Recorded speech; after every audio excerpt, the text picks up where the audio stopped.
But you yada yada over the best part.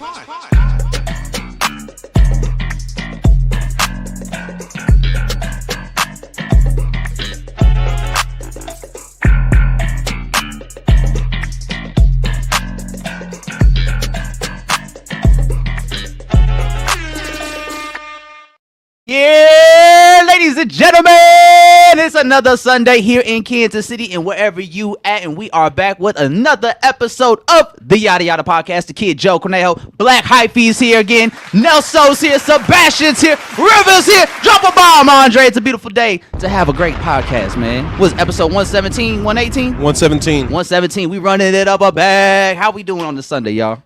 Dude, I'm doing magnificent. I done got to see my young life today. It's been good. We went to Bentonville yesterday. Yeah? Yeah, seen the Cause exhibit. Oh, shit, the Cause? Yeah, Cause. Nice. It's dope. It's dope as fuck, man. Nice. I'll show you pictures later. Please do. At post-pod. Please do. Please do. Nelson, how you feeling? I'm all right. Yeah? Good time. The Liverpool loss, I know.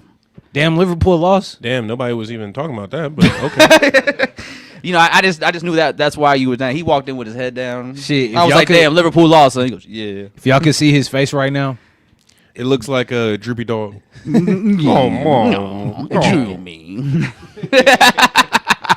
Yes, sir, man. We are here in the building, episode 117, man, and it has been a big weekend in hip hop. I'm glad some shit went down because earlier the week I was like, man, ain't shit really happening right now. I don't know what the fuck we're gonna talk about on Sunday when we run it back. But thankfully, a lot of shit happened in the span of like 24 hours on Thursday night, man. It was announced, I believe, Wednesday or Thursday night this past week that Playboi Carti was dropping his highly anticipated album, I Am Music. It's been 5 years since his last album, Whole Lotta Red, and he said himself to academics that he dropped the album out of obligation because it was at the point of his pre-order deadline where if he didn't put out the album by this deadline, which I believe was this past Friday, they would have to give back all the money from the pre-orders. Oh, yeah. He did it for the check. Oh, yeah. Drop a bomb for that.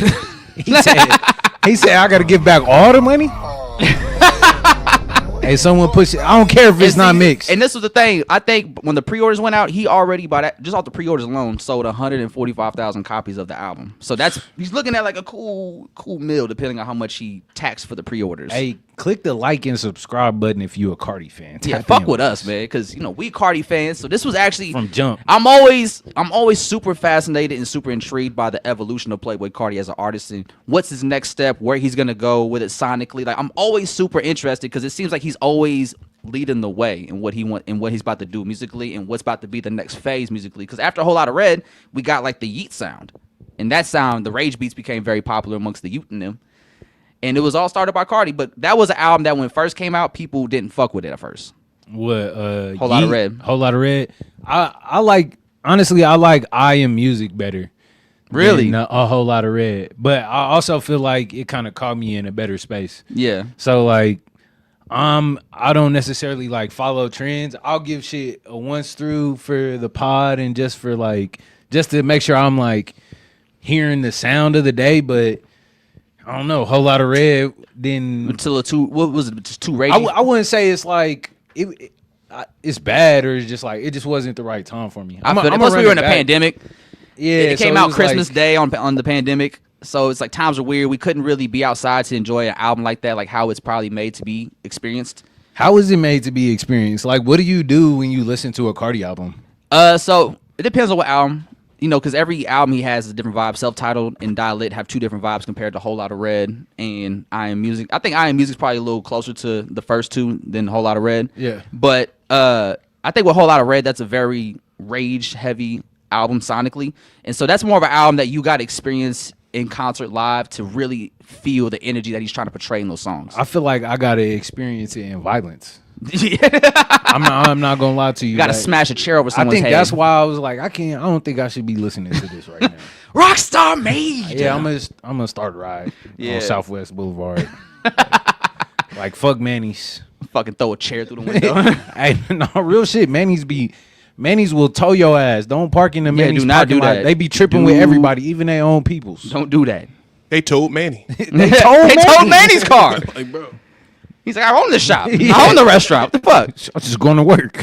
It's my place.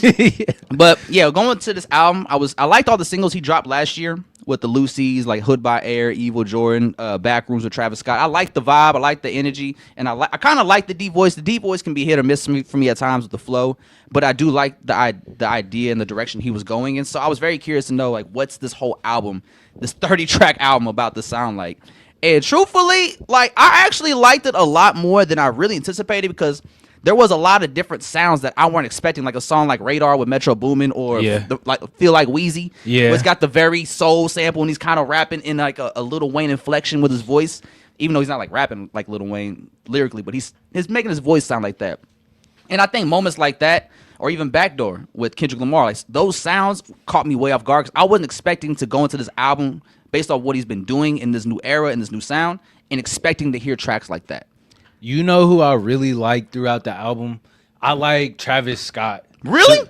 I don't hate it. I like Travis Scott as like an accent. You know how on Life of Pablo, Ye had a bunch of different like sound bites from like Thug and just like other people. Yeah. Like the whole time we on the drive back listening to it, I'm like, when Travis comes in, it's like, okay, this makes sense. Yeah, because it's like 6 songs apart, you know. And then he did say, like, Playboi Carti had a quote before the album came out. He said, "I want to be the Travis Scott of Atlanta." Yeah. So that doesn't make sense to have him on there 3 times, because you could tell, like, the energy that Travis Scott's music possesses is the energy he's trying to possess in his music. Yeah, but it's really kind of hard to define Cardi and his sound. I'm not really sure. So how I would articulate it. Yeah, so this album, I fuck with this album a lot, and I think the reason a lot of people, like Gen Zers, don't like this album as much as they liked Whole Lotta Red is because this album is really going back to his roots of Atlanta. And this whole album is really just the homage to Atlanta and the culture of it, especially like in the late 2000s, early 2010s, when you had that trap sound. Like, yeah. That's why Swamp Izzo's on here. That's why Swamp Izzo was such a nice inclusion on this album, because he's a legendary DJ from the South that did mixtapes with Young Thug, Future, Jeezy, Gucci, and all of them back in the day when that sound was popping. And if you listen to the album, there's moments where it's almost like it's purposely mixed to where it's clipping. Yeah, just to give it that raw edginess that you would get from the early mixtapes back in the day. Okay, I can see the vision now, and that's why he's rapping like Future with a deep voice, or he might go a little bit Young Thug with the light baby voice. So it's kind of I get the title I Am Music, so it's like a culmination of his influences. Yeah, and then like I just saw a video before you got here of Lil Wayne wearing a robe in like 2009 or 6 or something, and on the back it said I Am Music. Wait, let me find this. And let me see if I can pull it up for you. But you know, if you watch the rollout of I Am Music over the last few months, he's been definitely insinuating that Lil Wayne in that aesthetic and him as an artist, along with Future, Atlanta, Thug, and all them, definitely played a part in the inspiration behind this project, which is why I was super curious about it. What'd you look up? I just bro. Let me see. Ain't that it? It's that first one right there. This one? Yeah. Yeah. Okay, and you see, actually, I like that. So keep that up right there. Right. So that's the type, huh? Yeah. That's so if you same logo, same font as everything. You send that to Andre?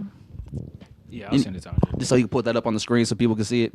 But I like that too. When he pulls it up, I'll bring it up. But it is cool to see Lil Wayne be an influence to the Playboi Carti, because even though he's probably always been that to him, we never heard it musically like we have on I Am Music. And on top of that, I think the production is very, like, I like what Cardo did a lot. Like, Cardo produced some really He did his thing. He did his thing. Like, every song Cardo produced is absolutely insane. Like, Toxic. Let me see what else. He produced Toxic, Hood by Air, Evil Jordan. Let's see, what else? K-pop, Evil Jordan, Mojo Jojo, Philly, Toxic. Hey, the Mojo Jojo. Mojo Jojo. Yeah. In high school, I was wearing polo. I was wearing polo. Yeah, so let's talk about that real quick. First feature, you know, we hear, or he's probably the second or third, is Kendrick Lamar on Mojo Jojo. What did y'all think about the 3 Kendrick Lamar features? Were you surprised that he had 3 features on the Playboi Carti album? I wish it wasn't ruined for me the night before by everybody. Yeah. Yeah. That would have been a nice complex music. Yeah. Spoiled that shit. Here you go. Here's the end of the show. No, I mean, I was surprised that Kendrick was on the Cardi project, but when I heard it, it was like, all right, this makes sense. This the kind of energy Kendrick been on, and it also is like good to hear Kendrick just like kind of cut loose a little bit and just be like, nah, we just on the hype shit. We just we turned up. Yeah, like, now we just coming for heads. Yeah, we just coming for head tops. Merchants. Merchant. Yeah. I love it. Yeah, it was great energy, man. It's just cool. Now I think with this album, you could say that Playboi Carti was definitely inspired by what Kendrick and Keem did on Family Ties, because that production it's like what JoJo sounds like. Carter produced it. I think he produced every song Kendrick was on besides Backdoors, because he produced Good Credit and then Mojo Jojo. But then you also have beats like Hood by Air, Evil Jordan, K-pop that kind of have that same aggressive, like in your face nature of Family Ties. Kicking shit around. Yeah. Kicking I got the midgets. link. You got the link? All right, so yeah, pull up this picture right here. So this is the Lil Wayne I Am Music Row, and it's actually the same music font that Cardi uses for the album. Same type there. Same typeface. Oh, shit. And see, it be the little details. yeah, like shit like that. And see, I like how, all right, so I don't know if you guys have seen, but he also put out a visualizer or a visual yesterday for OPM Baby, which is like another song on the project. And if you guys watch the video, there's also like the playboycardi.com/Instagram, or, you know, Yeah, like they like used the to do. World Star Hip Hop. Yeah, like they where used to do. the banner rolls around and shit. Yes. Yeah, we love it. I love the references, man. Do people, is that still a thing? World Star Hip Hop? Nah. No. It's done. R.I.P. The guy died a long while ago. Oh, okay. R.I.P. Q, man. I ain't gonna lie, them fight comps fucked me up. Man, like, mentally. kind of threw us off as children. You ever watch a fight comp on World Star and then just afterwards be like, My parents were mad that I watched those so much. I like, stop watching that understand shit. it. I'm like, I understand it. No. Oh, hey, after This two, is what I like. after one of them is like, all right, bro, you got to go outside or something. Yeah. Cause Get away from this toxic shit. Drink some soda or something. Turn the Drink some laptop water. off. Yeah, Close the laptop. oh, you need to recalibrate. Speaking of influences, we talk about Lil Wayne, we talk about Thug and Future on the Playboi Carti, but one influence and inspiration that I'm really glad is getting the notoriety and attention that it should get. Perp. Space Ghost fucking perp. Drop a bomb. Drop a bomb right now, Andre. Now. Now. Thank you. That was crazy. But yeah, sorry. But listen, man, Space Ghost Perp is on a fucking Playboi Carti album in 2025, and it's on arguably the biggest hip hop album yet. Wait, I have a question. This is kind of a sidebar. Is Cardi still signed to Og? Yeah. Yes. Which is why that was one of the most. That's why I'm like, all right. Because But I think he's maintaining the integrity of like the music and his inspirations, and it's like it could have been some weird shit of him like, all right, like it could have been like Rocky, like I don't want to pay him that, or Yeah. I don't even want to do that since I'm signed to Rocky. Yeah. I'm cool, Rocky. Yeah. So it was cool to see him, because if you go back, like Playboi Carti was a Space Ghost Perp and Raider Clan fan first before he was like an ASAP fan, because a lot of people got on the Space Ghost Perp before they got on the Rocky. Well, it makes sense. Like that's kind of that early SoundCloud era sound was gritty like that. Lo-fi. And, like, yeah, very Later, Sebastian. very raw. Later, Sebastian. Hey, round of applause for Sebastian, y'all. Clap it up for him, Andre. That's a wrap for Sebastian. Okay, All right, see bet. you in a He's coming second. right back. Oh shit, man, y'all Don't say it like that, Andre. Y'all made it seem like he was leaving his shit. Nah, Like, he told me that his girlfriend was in the car. Yes, his girlfriend in the truck. oh shit, Yeah. man, tell her to come here. That's what I said. He's like, nah, she like being out there. I was like, what? Like, whatever. Okay. But yeah, you were saying, Nah, it's just that early SoundCloud area, which is like almost when- borderline blog era. Yeah, it's like towards the tail end of blog era. Yeah, like And man, SoundCloud integrated well into the blog era too. Because You it know was what I'm still saying? part of you it. could, you could You attach can just that embed. link. Yep, You can just exactly, embed it and exactly. Get all them hits, all them likes. Yeah. It's, So whatever. I got distracted. I'm sorry. My girlfriend's over there. But back to my point, the early SoundCloud era was gritty and it was raw like that. Yeah. And that's what Space Ghost Perp was about. you know? yeah, this man low filter, unmixed, unmastered songs. And it's Yeah. just like you crank up the bass as much as you can to clip, and then you throw in like little sound effects. Or like Lores Never Worry. Yes. I remember listening to that shit in the Explorer or in fucking Yo-Yo Honda Civic on the way back. Boy, that motherfucker was so sketchy. It was, We was on a 2-hour drive in this sketchy ass Honda, bro. Man, We might get arrested in this car. but Might not make it. Bro. look, turn up the Lords Never Worry though. Turn Yeah. up the ASAP Mob. But nah, bro. Yeah, it's really cool seeing Space Ghost Perp get that dude, because Space Ghost Perp is somebody that I think if you've been following hip hop the last like 15 years, you know about the lore and the legacy of Space Ghost Perp. But the thing about Space Ghost Perp's legacy is it was only like maybe a year and a half window. Yeah. So you had to really be there to know it, or else you just wouldn't understand like what he contributed. But when you really know and you look at his history and what he's done and who he's put on, it's damn near like all of the SoundCloud era from Florida. Yeah, the impact is there because the Florida scene started popping crazy after that too. Yeah. Like every star that blew up on SoundCloud from Florida started in Raider Clan or had affiliations to Raider Clan. Yeah. So was Denzel Curry part of Raider Clan in the beginning? Yeah. So Young Simi was a part of it Xavier as well. Wolf. Xavier Wolf he just dropped a single too. And then I think Kikata, I believe is his name. He was on Denzel's Mischievous South album. Okay. He's on the Got My 9, Got Your 9. Yeah. He I think he was in Raider Clan too. Yeah, that was. So like the Space Ghost Perp good tree shit. is an extensive one, and like Playboy Cardi is definitely a part of that. And it's just cool to see him reach back at the biggest height of his career, at the biggest peak of his career, on his biggest project yet, and give Space Ghost Perp that look. Because not only did he sample it, I think he actually had Space Ghost Perp remix the sample. I think that's pretty cool. Like how Cardi approaches his art and his music is dope. And a lot of times, if you are, not to say he's shot on inspiration, but if you looking for inspiration, you just kind of got to go back to your old references. Like what was I listening to when I first started this shit? What did I like? What drew me to this? What was I into during my formative years? And then it's like, how do I interpret it now with my new experience and my new skill set? And it's just cool to see when artists do that in general. So yeah this shit fire. It's dope, man. And all the features, I think, did a phenomenal job. Like everybody added to this shit from Future. I love the little Uzi features. Like Yes, little sir. Uzi, drop a bomb, Andre. One time for the Super Saiyan, man. It's good to see them two back. Now, I will say, I do have one complaint about one of the Uzi tracks. Which one? The first one where they actually rap together, Jumpin'. So Jumpin' is actually an old song. That was a song that they did together during the Pink Tape era. Yeah. For Uzi. Pink Tape. Yeah. Pink Tape. Pink Tape. Pink Tape. Pink Tape. Tony Tiger. They're great. That's gross. I love that verse, man. I love it's just cool. And it was fun hearing Uzi and Cardi finally link back up and do a song together while they're in these new eras. Because the last time they did a song together, they were probably like in the Die-Lit era, that kind of space. But they're both creatively and musically in kind of in the same space, but also just doing different shit at the same time. So it was cool to see them come together and merge those styles and see what it comes of it. And it was cool, man. It's a good evolution of their collaboration history. It would be cool to get like a little 5-song EP from them. It's probably not gonna happen, but I mean, they still hold out hope for 1629. I think Uzi told somebody, one of the streamers, that it was really up to Cardi at this point to drop it. Yeah. Yeah, yeah. But, I mean, Like- Cardi seems like he's in a very exciting space creatively. So he might just be gassed up and drop another project like Future did when he did the Hendrix Future. He gonna shit. drop his project with Ye. We don't need that right now.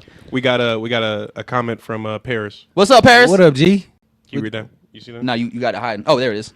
He worked with Uzi first to Rob Banks. Oh yeah, he's talking about Space Ghost Perp. Yeah. Actually, Paris just told me that I guess Space Ghost Perp did a lot of shit with Rob Banks early on in his career, See, yeah, I fuck with Rob Banks, man. That's and my he dog. actually taking off too. Yeah, I mean, He having another go for real. well, I feel like as far as quality of projects and music that he been putting out, he ain't really missed a step like that. It's He's just only gotten people- better. Yeah, people just More eyes. people are starting to see it more. Yeah. People don't really have the attention span for it, and it's a lot of bullshit to sift through.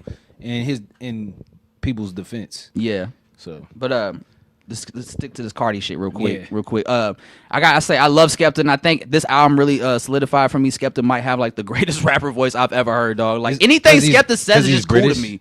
Like anything he says just sounds cool. He's like, I studied the streets. How can you go to the war with a genius?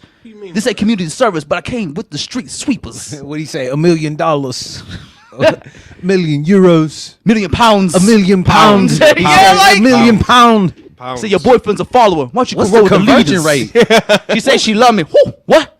I'm speechless. I think I love that. That toxic. U.S. holds more weight than pounds. I'm pretty Yeah. sure. Okay. Our I money think goes. it's like $2. What about euros? I think euros is less than the dollar too. Okay, yeah. So just next time ask for $3 million. Yeah. That's gonna get you the best conversion rate when you go home. Look, you know what you're doing. Okay, let me ask you I'll this: tell you. what is y'all favorite feature on the project? Favorite feature? Yeah, I think like I love Kendrick's good credit. I like him Mojo Jojo, but low key when I saw the track list, I think I was most hyped off Skepta, and Skepta delivered for me on Toxic. Skepta did deliver, but I'd rather lie than to lose you, girl. Hey, that shit fire. I'd rather Come lie on, man. than to lose. That's the quite obvious single. I was excited. There's a lot of singles on that's this a album banger, for real bro. too. I was excited for the Uzi feature. Yeah, I was really excited to see how That's that what sounded. when I heard Uzi first on the project, I was like, all right, yes. And then he gave him his own song. This is nostalgia for He me. gave him his own song with Twin Trim. Yes. Yeah, that was fire. I wasn't overly hype about the Uzi feature, but once I heard it, I was like, all right. I'll say this. They did it. I'll say this about Uzi, right? I like Uzi in spurts. Like there's shit that I fuck with from Uzi that I like a lot, and there's some shit where I listen to him like, all right, that's a miss. That's not for me. But one thing I will say Uzi's really good at is like when he really gets in that rapping bag, he catches crazy pockets. Yeah. Like he knows how to fucking flow He be doing like his no shit. other. Like, and so when he does get that perfect pocket, it's always fun to hear. And I think he did that perfectly on both these songs. Yeah. I think there's a lot of finding pockets and Yeah. finding strategic rhythms that really catch and hit on this whole thing. And it's like you could tell a lot of people that did features on here was really bringing their A game on this album. Like everybody delivered on their feature end. Let me see who else is on there. We got Travis Scott. We got Future. Janae Aiko is featured Yeah, on Back hey, Doors. listen. Yeah. How about that? How about that for Kendrick? Kendrick under- made a love ballad, Luther with SZA, and then the next feature he does, he's doing the same shit, but this time with Playboy Cardi. Because Backdoor Janae. and Janae, because And Janae. Backdoor is kind of in that same little space. It's just a little more Atlanta because Cardi's on it instead of SZA. But it's kind of the same structure, same Yeah. tone, same vibe. Which is it sounds great though. I thought it was SZA at first. I thought that I was surprised that it was Janae. yeah. What's the one where he talking about just die? Just die for me. Is that fine That's shit? fine shit. Yeah. That's a good song. River was like, what? My bitch so bad she can't even get on the internet. Don't say you'll die for me, bitch. Just die. Low key spitting. No. What's he talking about? You know, he low-key on to something. Anyway. Yeah, but Low key on this. hey, listen, I'm gonna say this right now. I don't give a fuck what none of you bitch ass white Playboy Cardi fans are saying, man. The intro to Evil Jordan is fucking fire. I love that intro. A lot of people don't like it. They call it TikTok shot, SGA edit music, or whatever the fuck that means. That intro is amazing to me. I like that intro a lot, and I think it adds to the song. I think it adds to the build up. And when the drop hits, and then doom, doom, doom, doom, doom, and then the fucking gunshot comes in, I'm ready to go to war. That's not very opium of you. Corner Joe. Shout out to Jeremy Heck, man. I hope you're watching, Jeremy. We holding it down over here. This is the bigger picture right here. Of the 7 folks, I don't think Jeremy's in the. You never know, man. You never know never- what. you Hey, never we know. got a homie from South Africa that taps in with us, so you never know who watching. Bro, You he never sent know me a who watching. screenshot of somebody who's like, "Hey, where's that dude with the glasses? I swear y'all did a podcast with him. Am I dreaming? It's not the yada yada, is it?" And I was like, "Damn, I'm fucking up." Like, Yeah. yeah, they were talking about me. Some like one of my mutuals on Twitter, he's from South Africa, and he hit me up. He was like, "Yo, man, just a heads up. Like, I fuck with you, but I actually discovered you through Saber Mag." And he was like, "Whatever happened to those other guys you did that with, like Andre, Sion, and Ashan?" Yeah, Goddamn. yeah. I mean, you're doing Oh. something right. Hey, Actually- we still here. We still going, man. 117, baby. We running it up. Man, hold on. And so, hold on. All right. thank you, Andre. Yeah. So one thing I found interesting was some of the samples that were on I Am Music. The one that really caught me off guard once I realized it was a sample was Ashanti's Only You, which he sampled on Cocaine Nose. That one, I wasn't fucking with that song. Yeah, I wasn't really like needing that. I think, about and plus coke now. the sequencing for that song was a little off to me because you're coming off of like we're off of Jumping with Little Uzi, then we go in the Trim, which is fucking fire. That song with Future Trim, the pocket Future catches is crazy on that. But then right after Trim, we go into Cocaine Nose, and I think that was like an abrupt jump. I don't think it's no sequencing on this shit. There actually was so apparently what happened was there actually is some slip ups with the sequencing track listing. So Evil Jordan had an intro that was supposed to lead out from, I believe, after Pop Out was supposed to go Evil Jordan. Bless Okay. you. But I guess some shit got fucked up last minute and the track listing got thrown off. And so one of his producers actually just posted like what the original track list was. All the same songs, just a different order. The Yeah. correct order. Yeah, it don't feel like it's no sequencing or like. I don't know. I'm curious about that because we were ranting and raving about the references and the subtleties and Cardi, this one's for Atlanta. Yes. Yeah. And it's kind of like a stumble near the end when it comes to not perfectionism, but professionalism, I feel like, when it comes to, like, you told me he couldn't sequence his shit? Like, come on, bro. And this is the last day that it could have dropped, and then it dropped like 3 hours later. Seemed you know like, what I'm saying? And he well, said sample clearance issues for the that's why he had to drop it midnight Cali time. Okay. Yeah, so he dropped at 12 p.m. on Cali time. That's So 2 a.m. our time. seems like they kind 1 of a.m. rushed it towards 1 the a.m. end. But I mean, we got some good songs on here. I know we got some great, and honestly, for a 30-track album, he hit really well from the field. I didn't like Scorpion. No, I didn't. Honestly, I didn't like him when Ray Shrimmer did this shit. So. I'll take it. But yeah, man, I think this is actually a really good album. Actually, so this was my problem, right? So Trim, you have Trim, and then we go into Cocaine Nose, and then we go into We Need All the Vibes, which is with Young Thug, Ty Dolla $ign. You think that's an old Thug verse or a young? No, that is an old Thug song. Yeah. So this actually, is old. It sounds like fun. So much fun. Yeah. So I think what happened was this was an old Thug song that Cardi jumped on last minute at the end, but the song originally had Gun on the hook instead of Ty Dolla $ign. Oh. And according to Playboy Cardi, Thug's been having a hard time making new music because he has such a limited subject matter he can rap about. No, that's not funny. That nigga need ChatGPT. What was he? All right, let's really break this down. What was Thug rapping about before? Just gang shit. Take it to trial. Popping mollies. aside of the gang shit. I mean, he still had other shit. He had Good Times. Songs like Good Times, That's not Havana. his fucking song, bro. Hold on, That's what? not his song either. I mean, it's He not don't- he don't got- Savannah, those he are just- features. He was indicted for a RICO, right? yeah. And this nigga is at home right now. Yeah. He don't got nothing to talk about.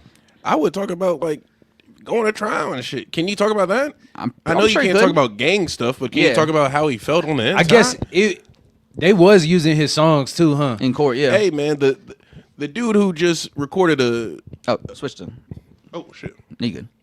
The dude who just recorded a fucking album in jail got hella shit to talk about. You told me the nigga who's free can't? Hey. I mean, because I don't know. it's like, all right, so Young Thug was known for this, rapping about what he rapped about and doing it how he did it. But it's like now you come out, you can't rap about that no more. So it's like you spent the last 10 plus years of your career rapping about these subjects that you can no longer touch on. So it's like, where do you go from there? Can he not perform those songs too? I think that might be different because I know he can't perform in that's how he Atlanta. makes money. So Yeah. I'm sure they wouldn't limit on what songs he could perform. It's just because if you start making new music, talking about talking about the shit you used to talk about, then it makes it seem like you're still involved in that, which is like a probation violation. Yeah, I'm Yeah, already knowing. if you continue on with the gangster shit. It makes it seem like you're still active, and that's where the problems occur. I don't know. I guess I won. Which is why he gave Cardi this old song. I will say He didn't need to give it. He didn't. Honestly, this didn't need song to be didn't here. need to be on the album. This Truthfully, didn't need to be here. because it doesn't fit the vibe sonically. It doesn't continue what. The only thing that it's makes pretty random. It's a stark contrast to Cocaine Nose for sure. yeah, and the only reason it feels like it fits somewhat is because it's Young Thug. Yeah. That's the only reason it really feels like it fits. But again, I don't think it's really like no structure to the album. But I mean, it's good. It's good songs. It's good energy. It is. and it's like right in time. It's the for summer. shuffling. But I Throw will that bitch say, on shuffle. Go to the gym. I mean, honestly, I'm you not- don't even need to shuffle this. You can just play it from top to bottom for real. it is a shuffle. I mean, but you can shuffle as well. You probably wouldn't know the difference. Yeah. But every song on here is fire. It's where you could just play it from top to bottom. And for 30 songs, it kind of feels long, but not. It doesn't feel like it's dragging, despite it being 30 fucking songs. Because all the songs are pretty good. we got a few comments. We got Ezra in the chat. Ezra. Talk about Rather Lie. Yeah, we did that. Y'all don't want to hear that from Thug. That's what I'm saying. I mean, but like, it's because I think Thug does have the range musically and vocally to do some other shit, which you've heard him do before. It's just, can he do a whole project like that for the next 10 plus years? I don't think we have had songs from Young Thug where he is rapping and talking about, like, remember that one song where he's like, I always knew I wouldn't be gay. Remember that? Oh, that had the stick. Yeah. I wore the dress. Yeah, That like- had the stick. That was he has some music. fire. That's a That's fire so much fun. song, bro. So much fun. Dropping was- Jewels, isn't that the song? The song he's know. talking about, the stick or the dress. I don't. There's a song Dropping Jewels. It's on his Now I'm Tiny full Desk. rapping. Oh, okay. I think it was off the Pink album or something. Yeah. Yeah. He has subject matter, bro. Yeah. We not I mean, he gonna did do Pretty sex Girls like and that. Thugger Girls. Hey, Literally. I guess maybe and that was we a country putting too much. That was a pressure on country him. album, so he Oh, can. man. Thug can do it. I think right now it's just a hard pivot for him. Back then he was doing it because he wanted to do it. It's Hey. a Now hella he- hard pivot. Now he has to do it. I might got the strategy. He might need to link up with Shabuzi. Hey, No, man. might need to he link might up with be Shab- onto something. He might need to link so up with you Shabuzi. saying he got to lean into the pop shit now? I think he can do whatever, but I think that'd be crazy. Him I and mean, it Shabuzi. helps his like from a image standpoint. It helps. Yeah, Because because he's got to live like this for the next 10 years. Yeah. So link up it- with Shabuzi, man. That's a whole decade. You got to just figure out how to adapt. So, I mean, everybody's rooting for Thug, and everybody in the industry wants to help Thug win however they can. So, I think he's gonna be all right. But it's probably a sense of writer's block right now. He's just trying to overcome. Sean said, "Let Thug cook and enjoy his freedom." Yeah, I feel that. I'm with that too. That's what I was gonna say. Is like I feel like we maybe I'm holding him to a higher standard, like too high a standard after dealing with that shit. Because if I'm thinking like, damn, I just went through a RICO, and I've just been in jail for this many years. Like, I ain't gonna lie, I might not rap for a year. Yeah, just to try to find a new, because music's We gotta changed find a a lot new rhythm. since because he was in jail for like what, a year and a half, 2 years. We got to find a new hustle. Can I get into TV too? Where 50 Cent at? I need another BMF. Nah, that shit's dead. I don't think we wanna BMFG?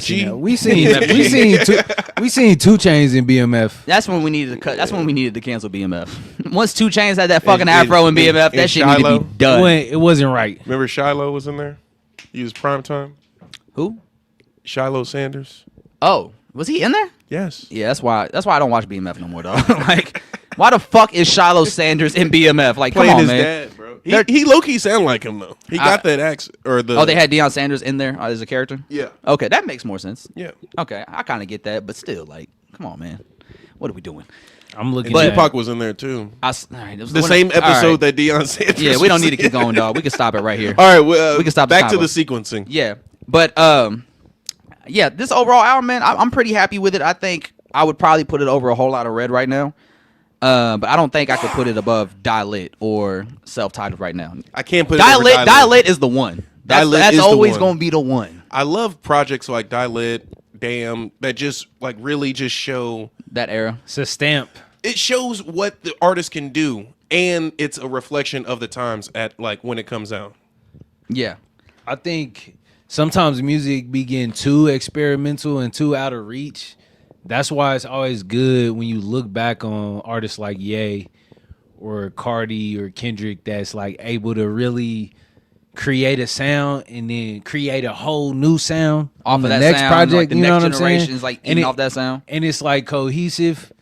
Cause yeah, Die Lit was kind of a culmination of the time from like the production and the story. But this and whole lot of Red, I feel like had more of a theme than I Am Music. I Am Music is like a very ambiguous term, and the music And it's like he's and giving the you all sequencing is sides like of that. music. Yeah, to where it's like, well, I think he's giving us his interpretation of it, his perspective on it. Mm-hmm. So that's where it's like sometimes I don't be understanding what these niggas' life is like.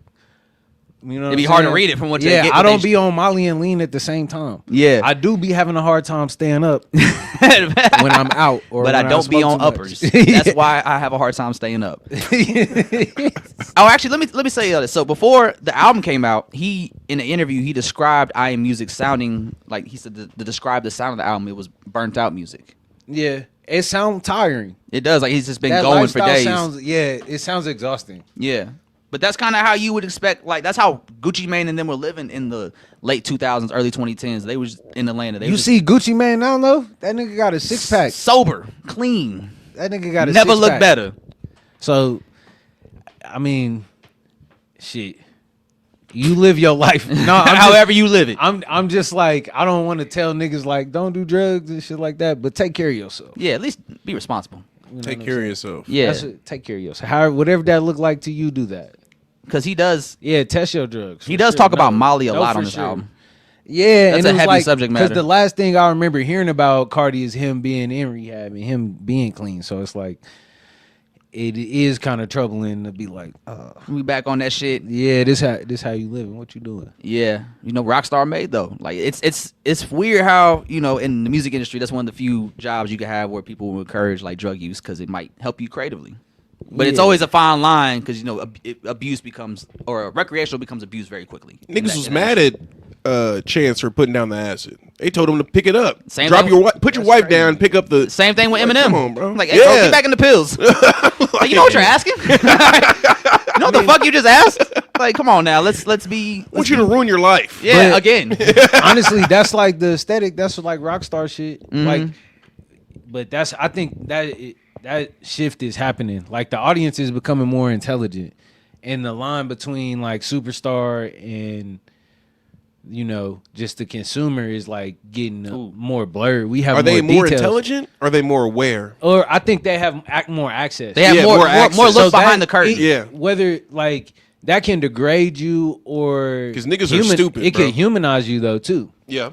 Which is like the important thing is like if we can look at people as human and not as like superstars, and we can still appreciate the art to this degree, but it's like.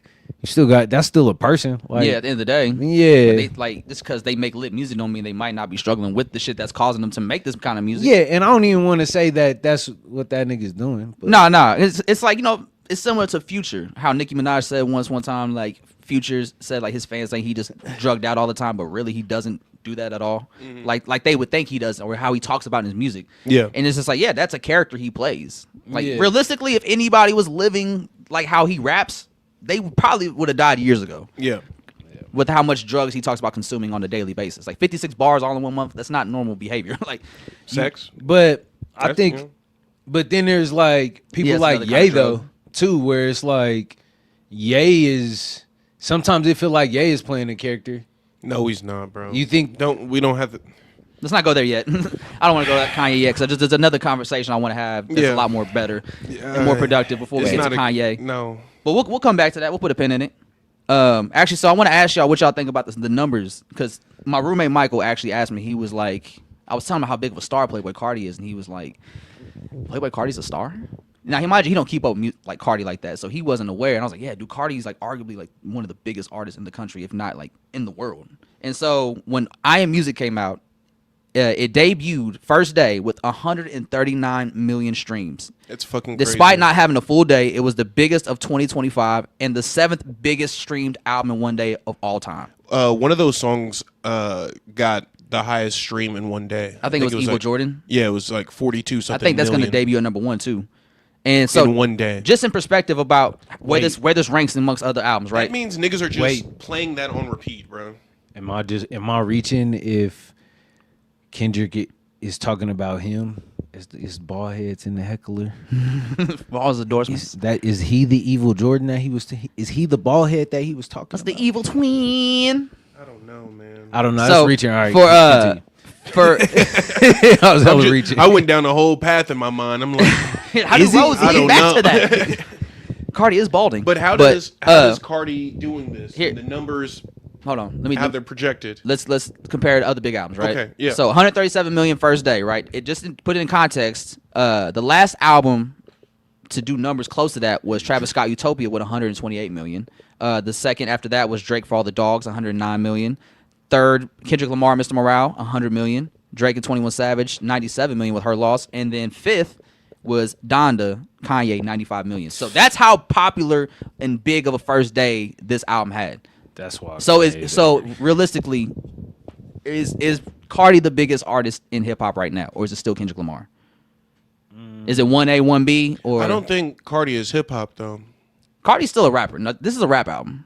This is a rap album, but I don't think Cardi is a rapper. I think it's hip hop for sure. I think he's definitely hip hop. When you break down like the influence and what he was inspired by, like that's hip hop. That's hip hop. There's trap beats on this project. Sure. There's soul elements on this. When you're talking about hip hop as a sound, that is different. But I think when you talk about it from a cultural standpoint, I would consider this hip hop. You know what I'm saying? Is he a hip hop artist? Yes. Yes. Like generally? Yes. I would say so. Yeah. This whole time we're talking about Rockstar. He's Made. had that's one album. We still have 3 other albums to determine like if he's a rapper or not. You have the first 2, and then you have this one. I would say it's pop. Like when you doing It's so commercially numbers successful. like that. I think it's pop and not That's just, with hip hop influence. I would call him. I don't know. I'd call him. Genres and shit is too much. I would say he's a hip hop artist with the status of a pop star because he's so successful commercially. So he is a pop star just off success of his commercial aspect. What is rap then? Like, is that He's a hip hop star. no? Is rap? I don't think Playboi Carti is a rapper. I don't know. I don't consider him a rapper. What bro. do you I'm consider sorry, him? I don't What know. is he? Like, I think it's his. We live in the era of it being its own thing. Like, we live in. I feel like, But nowadays. Oh, sorry. You, no, I'm Can you hear like, me? make sure you keep it. Yeah. Nowadays, I feel like we exist in communities more than ever, and his community doesn't always reflect. See, all right. You know what I'm saying? Hold on to that point, right? I'm glad you said that You saying because what's the demographic? because that's why I said is the demographic? when I said it came down to like whether you prefer a whole lot of red over this or not. I think it comes down to disrespective and like how old you are and when did you get on the Cardi? Because if you got on the Cardi with a whole lot of red, like I've seen a lot of probably I would assume younger Cardi fans listen Yeah. to I Am Music and be like, I don't like this shit, man. I don't like this Swamp Izzo guy just yelling all over. It's like that's because he's trying to go back to old mixtape days inspiration. Yeah. I But think since it's you the don't perfect understand time that, for it, you though. don't like it, and that's why you don't grasp it. It's like the same people that didn't understand why DJ Drama was on Call Me If You Get Lost. Yeah. I think It's just there's a cultural But thing. Is Igor a hip hop album? No. Okay. Yeah, that so was- this is a that was hip hop crazy. album, right? Yes, I Am Music's a hip hop album. Okay. Yes. So, but like, I don't think he is a hip hop artist, like at all. I don't know. Like, nothing says hip hop about him past like this project and this rollout. Really, Really? What about Yeah, Die Lit? I guess all the shit he did I with mean, Og and he ASAP do Rocky? got a point though. I think that's a different Cardi. Like, that's a whole. Oh, so you're talking about a whole lot of red to now? You think this is alternative music? I think his whole Which lot is of red really is pop when music? he amassed all his fan base, basically, where he kept them on toes for 4 years, dropped it on Christmas. Mm-hmm. Like, that's where he built up the hype, and that hype isn't, I don't know. Like, I mean, he had a lot of different sounds post Die Lit into a whole lot of red. Like he had like 3 different volumes of that album before what we got came out in 2020. I might be tripping, but personally, I don't consider Playboi Carti a Let hip hop artist. me ask y'all this. So this is the first album Cardi's done where Pierre has no production on it. Did that make a difference to y'all, or did you feel like you missed the absence of Pierre on this I think album? not at this point. No. And I guess I'm not. I don't know. No, I don't. 'Cause- I'm not like looking for Pierre on it. Sounds have But evolved. no. But now that you mention that, I'm like, damn, that is weird. But if you listen That's to so much. That's so much a part of his shit. it is because Pierre was on the first 3 albums, and truthfully, the songs I fucked with the most off a whole lot of red were the last 6 that Pierre produced. Yeah. Which is like that's the sound I like it because that's why I like Die Lit a lot because Pierre just fucking produced a hell of an album for Cardi. Like, all the beats are smacking and the pockets Cardi caught on him was so perfect and easy for him that it was just a natural fit. But I think listen to I Am Music and where Cardi is now musically, I don't think Pierre can really add to that sound right now. And I think one of the reasons Cardi changed his voice is so he could rap on heavier production like this, like and it sound natural. Because if he tried to rap in his regular voice that he started rapping in early on, I don't think it would sound as smooth as it does with a deep voice. Yeah. But that's just my speculation, though. You think he's got a squeaky voice? He had the baby voice, which was like a little more poppy, whole lot of red sound. But then, like on this one, the production's a lot more heavier and darker, which is a different pocket for Cardi. So I think he had to go in the deep voice to make it sound natural. But it's also a good way to just switch That's up the sound. crazy that you're saying he had to make an artificial voice to sound natural. I mean, most Do you rapper hear voices the aren't their irony real in that? voices. Yeah. And think about I mean, Cardi has 3 different voices on this album. See ya. Like he ain't talking to what? Yeah. Like I'm trying to go to the moon. I like that, the deep voice, the future voice. yeah, I like the future voice. And I feel like there's a little Yachty voice. I want to just put that out there. If y'all agree with me, like and subscribe. there are a few songs where I was like, this isn't Future because Future's not on here, but it doesn't sound like he's doing the Future voice either. It's like that really deep Yachty voice. That's how you think Yachty sounds. Yeah. I could be wrong. I have Like horrible voiceovers. Like Kermit. Patrick Mahomes. Nah. I'm here, guys. But yeah, man. So hey, salute to Cardi. I'm really excited to see how this album ages throughout the time, and if it inspires the future sound, like where Cardi goes next. If he drops another album sooner than 5 years for the next round, and he's actually going to go on tour with The Weeknd, so I think that's going to be an interesting experience as well. Yeah, it'll be tight. They're gonna do the single, and that just to like say what or kind of chime in on what Ezra wanted to talk about, the Rather Lie. Yeah, that's the most poppiest song on there for sure. Yeah. All right. I have a theory that song might have been The Weeknd's originally. I believe it. That he was gonna put on. Was it Never See Tomorrow Again? And they just gonna tour off of this. Yeah. And they could do Timeless. That shit fire. Timeless. All right. So there's apparently, according to Kirko, which is a very verified source on Twitter, Rather Lie and Fine Shit both have AI elements in the songs. Now, somebody in Cardi's camp said Rather Lie has no AI. He watched him record his verse. There's no AI on that. But people are speculating those two songs have AI in it. How do we feel about that, if true? Well, what way? Bringing it back to The They Weeknd, they use said it? that the ever since I was a kid, I've I've been been legit. legit. Yeah. They said that had fake Cardi on it too. That Yeah. wasn't real. They said that was AI too, which is unfortunate. That's a great song. Yeah, I mean, they should just drop a little. he little doing AI 5-pack. of his voice. I don't know if it's like just auto-tune finding or if he's actually using AI for like to finish verses or I don't words. care for real, honestly. How does it? That's 'Cause how I it's go into like- Playboy it's- Cardi albums. How does it make me feel? Mm-hmm. I feel good. I like this song. Yeah, and Is it bumping? But okay, but it's like, one thing like he making AI do a verse. mm-hmm. Like I guess I need to know how it's being used Yeah. for me to like really give it more. Because if you're using AI to like More make of a my verse attention. for you or create a song for you from scratch as a reference track for you to just lay your vocals over or whatever, then That's it's like, whack. that's whack. Yeah, That's whack. I That's do not think What about there lyrics, is though? a line. What about lyrics? Yeah, that is weird. You have an AI write your songs. And it's think about it. That's think about weird. it. And if That's you had, weird. We already upset about ghostwriters, but you can't be having. Look, you what? can Yeah, have for real. You could That's a use cyber ChatGPT ghostwriter. to type an email for you, but don't use it for art. Don't. I mean, you interpret it for your art. You get what I'm trying to say. yeah, don't put that shit in your music though. Use don't it as have a tool. Don't be cheating. Yeah, don't let AI be your voice. It's a research tool, bro. Don't use it as the final result. And even as a research tool, it's still pretty trash. Like that shit's garbage. But Man. we kill the planet every time we're forced to use it. Are you serious? Yeah, it's not good for the planet. Niggas be saying Google Is that to like save one water tree? and shit. Hold on, wait. Niggas be saying Google to save water and shit, but now Google uses AI, so we all fuck. Like, you know what I'm saying? Like, Yeah, like it damn uses near Gemini. every major search engine uses AI. Like, so They really forced We're it. done. Yeah, but every time you use AI, it kills the planet. Hey, but if you got the little chip where you pay at Whole Foods and shit, you a cyborg now. They got you. what? What? They are sleepers. Huh? No. Say that one more time. What'd you just say? You know the chip for Whole Foods, like where you could just There's a Like chip pay? in niggas' bodies? yeah. No. It's like it's a way you could just pay with having like a chip and you. In me. At Yes. Whole Foods? And the Neuralink and shit. Oh, I'm no. just spouting Oh no. some conspiracy shit. Are we That's going? what I'm Like, what saying. is happening on this? Tribulation Christmas. Where did we?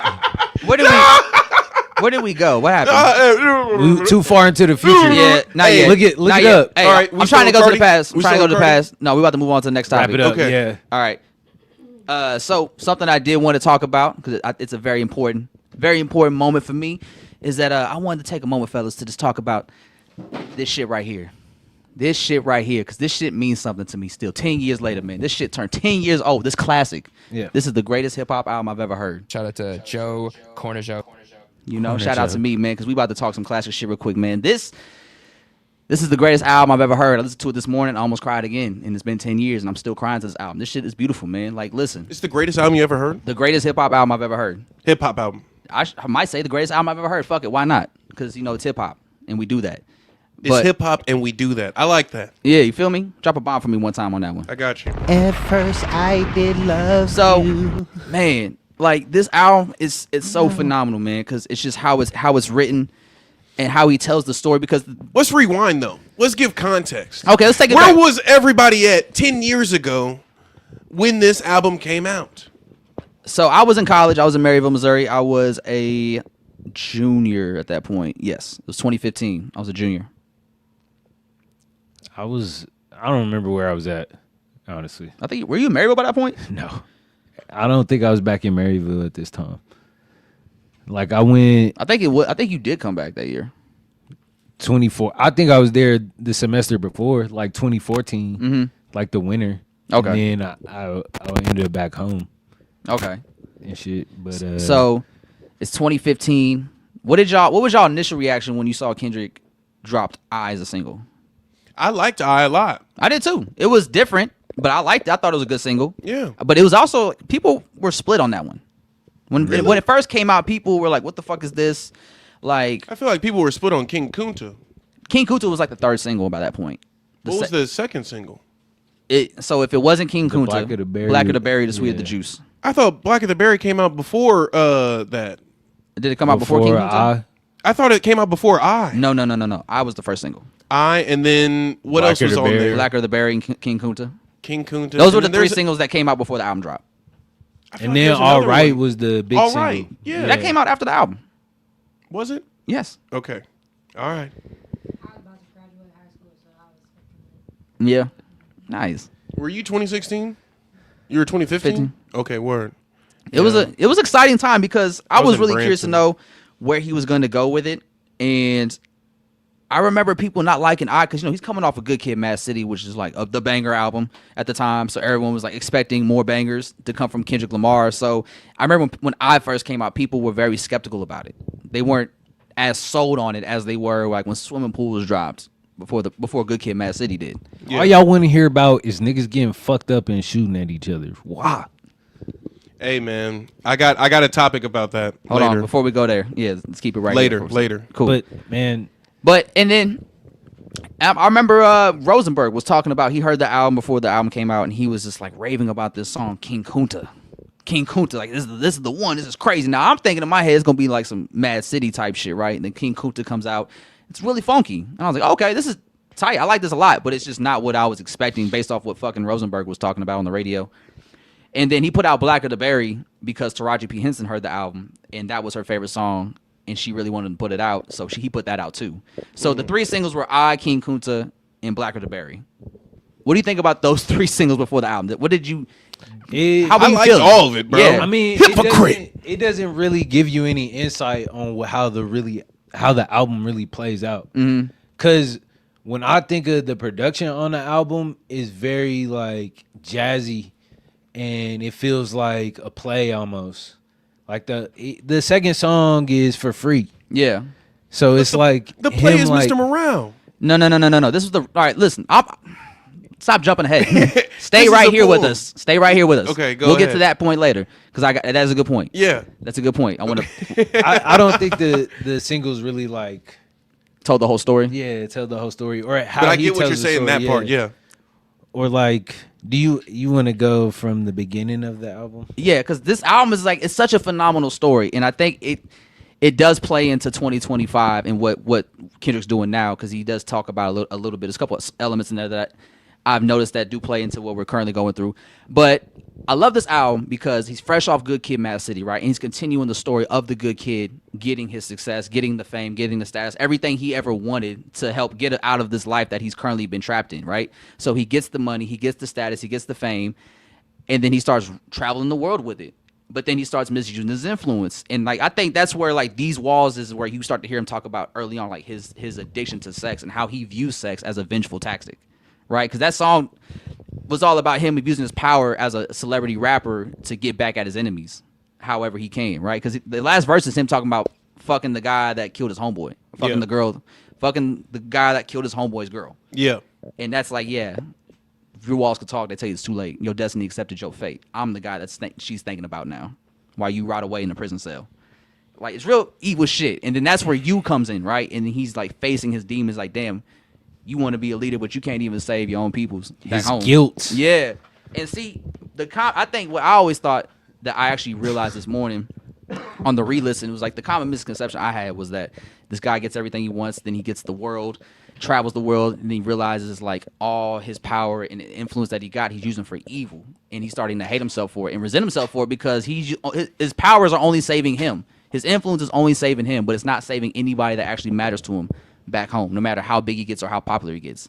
And so he realizes that in order for me to find my center again as a person, I have to go back home. And then that's where we go to mama, right?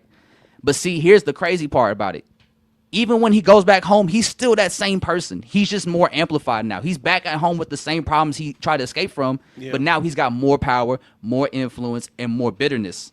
And So- that's the song where Because as soon as he leaves Mama's, we go to hood politics. Yeah. Now I we're think back in the street Mama- shit. was Mama Mama's the one mom. at the end where he's like, "No, you the reason I'm leaving." No, No, that's that's you. That's you. Oh, okay. Yeah. okay. You is like the low, like Like the that's super low. That's Yeah. where all the guilt hits, and it's like your homies is like questioning you, like You're hearing about all their problems that you've kind of caused because you didn't hold up your end of the deal or in the Man. family or hold up your end of the bargain in the family. Man. And that's him think- battling with that through alcohol addiction. Yeah.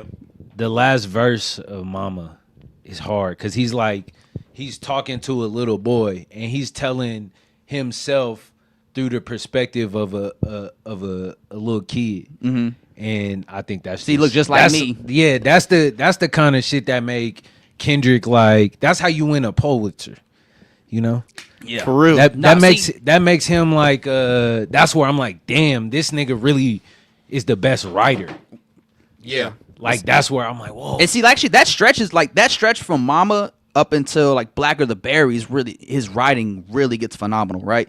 Because you go from Mama, you're back home, but then you hit the block. Now we back into the hood politics again. We back on bullshit. I'm the only one next to Snoop that can press the button. Have the whole coast on standby. K-Dot, what up? Yeah, Type shit. Does Hood Politics have the skit? Because there's one skit where he's talking about like to his homies about damn, like you know what it's like to be He talking about being that's institutionalized. That's on institution. Okay, so that's at the end of that. No, that's at the yeah. Let me see. Which was like track 5 on the album. It was after. I think it was before These Walls. Yeah, institutionalized. Damn, that was early in the project. Yeah. Zoom, zoom, zoom, zoom, zoom. Oh, that was Taz Arnold doing that? That's crazy. I did not know that. That's pretty tight. That's a huge look. I don't know. Do they annotate the skit? It's not saying. No, it's not a skit. It's like him talking. Yeah, he's like, you It's want like all of them around me. Like, yeah, that's on institutionalized.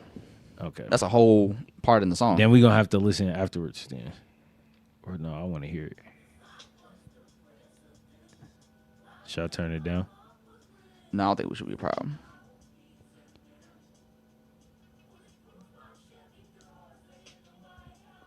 Let's see, where's it at?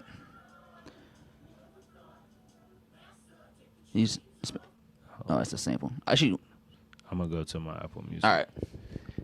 But, Anyways, while I'm finding this. going into like hood politics, he's starting to deal with all the street shit, and he said, you know, it's funny how one verse could fuck. He said, I settled it all in the private hall with Jay when he said it's funny how one verse could fuck up the game. Yeah. And I think that was like a great way to end that off because he was like at that point where he's like, listen, dog, I'm about to go to war with these motherfuckers. And Ho was just like, you know, it's funny how one verse could fuck up the game like that, huh? That's a perfect way to end that song. But then we go into how much a dollar costs. Listen, I almost cried to that shit this morning because that you not like, dog, this man is talking about battling his spirituality with all this, his status, his fame, and his power, because that's like kind of what he's struggling with. Sorry. What? I'll sit back. I was in your shot. Oh yeah, yeah. Leaning in your shot, man. This is Leaning the in ISO. leaning in my soda, right? Come Yeah. on, man. Hold on, man. You know what I'm This saying? the Get me right. ISO, Get me man. right. Corner Joe. Yeah, let's talk about it, man. So how much a dollar costs, man? So he's still in that because hood politics, you hear him in that mindset of paranoia. It's like, yo, the people, they out to get me, and if they gotta want a problem, I'm ready for war because I've never been more powerful.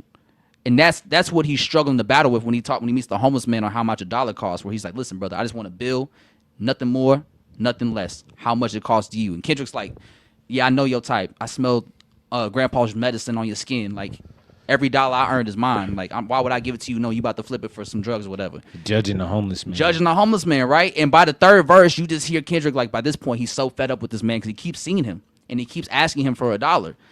And like Kendrick's like, man, like I know you. He's pretty much reading for filth. Like, I know you. I know you're kind. I know what you're gonna do with this money. You don't. I work for this. I never look for money to hand out. I worked for all of this. And then the guy looks at him and goes, he looked at me and he said, your potential is bittersweet. I looked at him and I said, every nickel I earned is mine. And they start going back and forth about their place. And he was like, well, son, how much does a dollar cost? Your spot in heaven. I am God. Like, goodbye.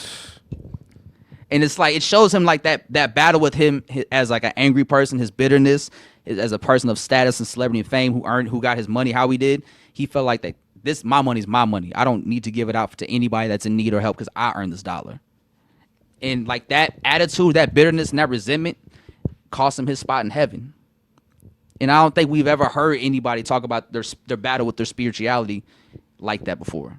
Well, you just don't listen to gospel music. Y'all really know. I'm just kidding. Quick note about gospel music. I was just thinking about it last night. I'm like, whatever they say about black Americans, they can never say that we didn't invent gospel music. You can't and that's steal it, nigga. that's influenced every art form across the board. Yeah. It starts from God. How many Grammys Kurt Franklin got? Not enough. I'm guessing 5. Oh yeah, he said, look at me, and said, your potential's bittersweet. I looked at him and said, every nickel is mine to keep. He was selfish. All he wanted was $1, nothing more, nothing less. Kirk Franklin has 20 Grammys. Jesus. Literally. Run it up. Run it up. There's the influence, guys. But yeah, man, like, and then let's see, what we going after? How much a dollar costs? Complexion. See, listen, man, and this is another one of the moments. Like, so there's 2 moments on this album I think that are sequenced extremely well. It's You into All Right and Complexion into Black of the Berry. Yeah. Because Black of the Berry and Complexion is all about just love for your complexion, your skin, no matter how light or how dark it is. Like, there's love in all complexion, right? And then like Rhapsody ends her verse talking about, you know, red and blue, like who cares if we all the same color. And then it goes into Black of the Berry, which is a song built around Kendrick killing people darker than him because of gang affiliations. Yeah. And he was like, yeah, hip hop and gang banging made me kill somebody blacker than me. So like for me to make a song like Complexion and then go out and kill somebody black, that's the hypocrisy of me as a person. Which is why he says I'm the biggest hypocrite of 2015. I think he's just embodying community at that point in that song, in Black of the Berry. Because why did I weep when Trayvon Martin was in the street when gangbang, you know, makes me kill blacker than me? Literally, hypocrite. Yeah, I think that's a comment on culture. And that was kind of, if you guys remember, he had an interview where he talked about Trayvon Martin, or I think Mike Brown, and like that situation happening, and he kind of gave an answer that was found as controversial because he was like, you know, yeah, like that shit's unfortunate because like that shouldn't be happening, but like we also got to fix our own communities first, like how we treat each other, and so others from the outside won't treat us like that. Yeah. And people people didn't think that was like the right answer to give, so that he was almost got canceled for that, low key. I mean, it was better than that Young Thug answer. Remember, he was like, "Oh yeah, we ain't worry about that. Just leave it to the laws and shit. We making money." I'm like, all right, come on, bro. Goddamn. Like, goddamn, the bar was on the floor. Goddamn, sex. Like, say you don't want to touch that. I'm not even thinking about that right now. It's like, all right. Oh, it was at the BET Awards. Yeah. It's like, you know, it's I mean, do we really expect that from Young Thug? It's like from a guy named Young Thug. Like, did we think his head was going to be all the way in politics? Like, respectfully. Why are you even asking him about this? Hey, yo. Also, Lois the Keys. You was gonna get Lois the Keys. I like how on this album he just threw a track on there that was just like pretty much dissing Drake. There's no purpose outside of it. Wait, what? You ain't gotta lie. You ain't gotta lie. Like that whole song is just him taking shots at Drake. Yeah. And it's so funny because there's no other purpose for the song other than that. And the world gonna reflect you, and the world gonna reflect you. Anything is all love. Ask me where the hoes at just to impress me. That's Bro, one of the best in high songs school on like there. that, bro. Huh? I hate niggas who always like know the answer to like, or you ask them something like, "Hey, did you see? Oh yeah, I saw that." Hey, Oh, that yeah, guy. tell me They about say it. yeah to everything. Oh, nigga, I hate niggas like that. Bro. Like, Yeah, I actually got a pair of them too. Oh, word. Yeah. Show me. my uncle, you know, he be hooking me up with. I'm like, come on, bro. No, they always got an end to everything that is presented to them. You know what I'm saying? Yeah, I just put this song on. You ain't got a lot of kicking, man. Like this Literally. is a phenomenal song, and I just like how he just really does break it down to where, like, you don't have to be someone you're not to kick it with us, dog. You don't gotta ask where the drop is at to impress me. You don't gotta ask where the jug is at to impress me, because really, I don't like when you say that shit, because you sound like the feds, homie. Literally, you got a wire? That's what it Pat sounds this nigga like. down. Yeah. Hey, hold on. Pat this. Hold on. Hey. Fight Fight back. And it's like it's kind of almost like Meet the Grams light. A little bit more friendlier, a little brighter, but it's like a little bit more like, hey, dog, let's It's the Hobbit to the From- Meet the Grams. from homie to homie. Yes. It's like For the prequel. If Meet This- the Grams is the Lord of the Rings, this is the Hobbit. don't disrespect. You ain't got a lot of kick it like that. Why? I don't fuck that analogy. I ain't gonna lie. You I don't feel like the Hobbit? The Hobbit's feel like- trash. Y'all don't like the No, Hobbit? Wait, you don't like the Hobbit? When I like The I Hobbit. don't want to go on the spiel just yet. Okay, all right. But Niggas don't like the Hobbit. man, but nah, because it's like this song. It's more like a casual, friendly. It's like, let me talk to you, man. Like, listen, you ain't gotta do all this to impress us. Like, Have you ever done that to somebody? Have Like- you ever pulled somebody to the side and been like, "Come on, bro"? Yeah. I mean, I like haven't. respectfully, not Who? for filth, huh? Oh, I mean, yeah. The open mic is like you be having to teach etiquette sometimes. Like, hey, look, bro. Yeah. I be doing it in the movie theater. Niggas be talking. Hey, shut up. Like, come on, man. I like, excuse me. Can you stop? Literally, Eyes bro. raised, hey. Literally. This one dude, I was at Ward Parkway, bro. These two dudes. These niggas was on the phone, loud as shit on speaker. I was like, sir, you have to be kidding me. Sir, Like, bro. You came to the movies and took a call. I said, sir, please. So, yeah. Hey, honestly, you got to be ready to fight if you do that. What? Like, if you take a call in the movies, that could start a fight. It could. bro. You know, it depends on what movie. Imagine being at the first Lord of the Rings and a nigga take a call in the middle of the shit. Bro. The best part in the movie. Bro, I was watching Captain America, the new one, with Anthony Mackie. This girl was on FaceTime. Whole movie on FaceTime, but muted. Sometimes I'm you like, gotta Lisa tell was somebody. muted. You're About it. so no. No, she Why was are we so muted. connected to the point where you can't detach for 3 hours, As long as you ain't talking, I don't give a fuck what you do on that phone. bro? I feel like, as Just long as like, it ain't listen, bro, noise. like, yeah, as long as you ain't making no noise, interrupting the experience, do what you need. Just leave me the fuck alone. I feel like you should keep your brightness low. In the Yeah, movie definitely do theater. that. If you blaring it, it's like, bro, What are you looking at? you making the night scenes Motherfuckers all act like fucked up. having their because phone it's- out in situations like that is just like a freedom that they just have, and everyone shut the fuck up. That's why I hate when those moments happen in theaters, because if you tell somebody stop, they're just gonna actually not do that. Literally. They'll probably get disrespectful towards you. Nah, I tell Yeah, niggas he to told me stop. to put the phone down. And I said, shut the fuck up. I never tell somebody to put their phone up. I don't give a fuck about. Like, I'm not stepping out of this. It's like everybody got a phone. Mm-hmm. Like, check the time, whatever. I Emergency. mean, But turn the call off, like hang up. yeah, taking the call Or talking, step outside. hella loud. Like, it's no excuse, bro. Making noises. I remember there'd be quiet points at the Ninja Turtles movie. These kids, every time it was quiet, I said, "Hey yo, chill out." Turn it into Turn Mr. into Andre. Turn into senior. Yeah. No, but yeah. you ain't gotta lie. You ain't gotta lie. But yeah, I do love that. I just love how he just had a little homie moment, like heart to heart with the homie. Like, just relax, man. You ain't gotta do all that, because now you're looking like a fed. You're sounding like a fed. It's not a good look to us, man. Stop doing that. Right? Is this episode 1 to Meet the Grams Revenge of the Sith? Nah, we're getting there. We're getting Okay, there. all right. So, like, of course, now, how did y'all feel about the live rendition of "I" on the album? I like it. I did too. Negus.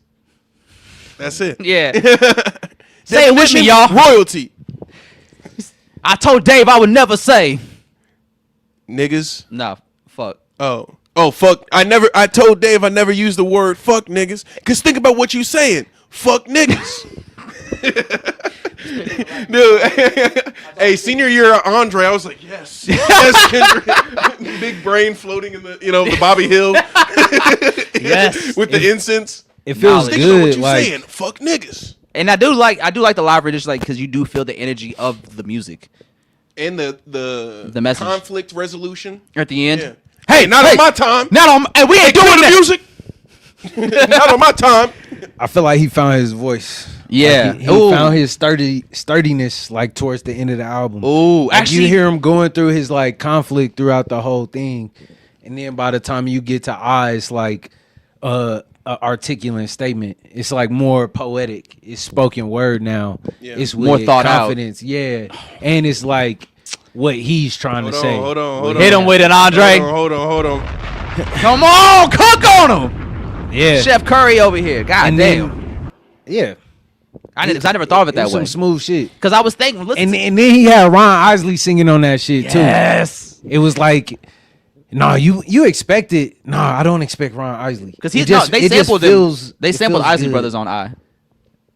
But I think Ron Isley's also on Blacker to Berry too. No, I Or think. is he on You Ain't Gotta Lie?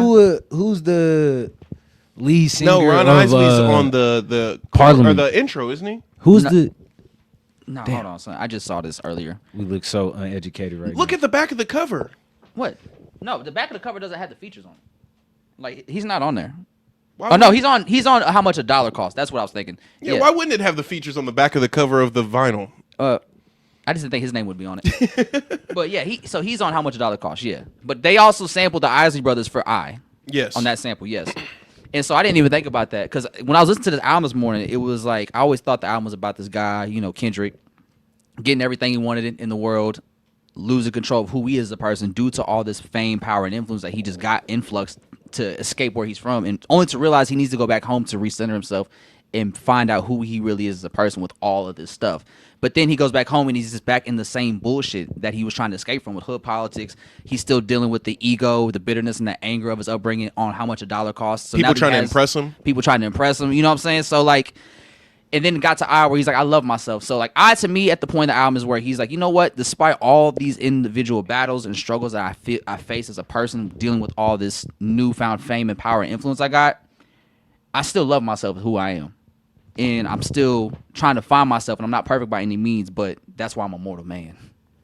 And I think Mortal Man is that point where he really just does break it down to himself in the most raw, authentic factor. He's like, yeah, I want to be a leader in the world, but you also got to stand like I'm not going to be perfect in the journey. And there is a line in there that I think plays in perfectly to like where we're at in 2025, where he mentions, where's it at?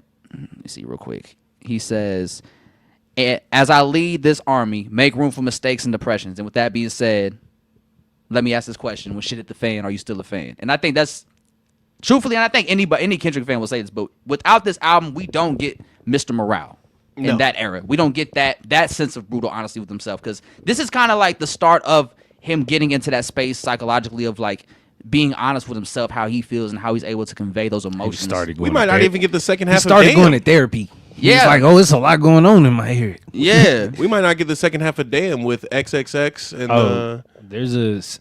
Oh, you're saying without this without going through this process.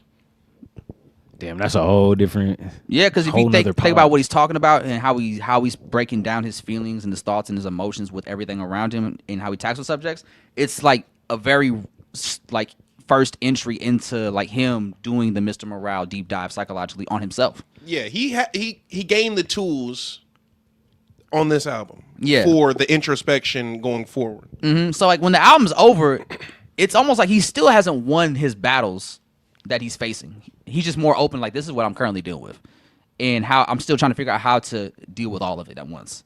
Yeah. But he was just giving us insight into what his life looked like. I think Dan was more like him being more centered than ever at that point, and being like, okay, this is who I am. This is what I do. This is where I'm comfortable being. Let's move forward now, full speed. Yeah, Damn is like very confident. It's not. I don't know. I feel like Kendrick has always been an introspective artist, but his skill set got better. Like how he's able to tell the story is so much better, and like having Terrence Martin throughout the album, like really makes it feel like a play to me. Yeah. Or like a movie. Even like an the old interludes. movie. It feels like the album art. Like it's black and white, this tale of his block. It does feel black and white. Yeah, it's It like some Sidney Poitier shit. Yeah. Like something like that. you know? Raisin in the Sun. Yeah, some Casablanca. But memoirs of a nigga. I think more so, this might be a documentary.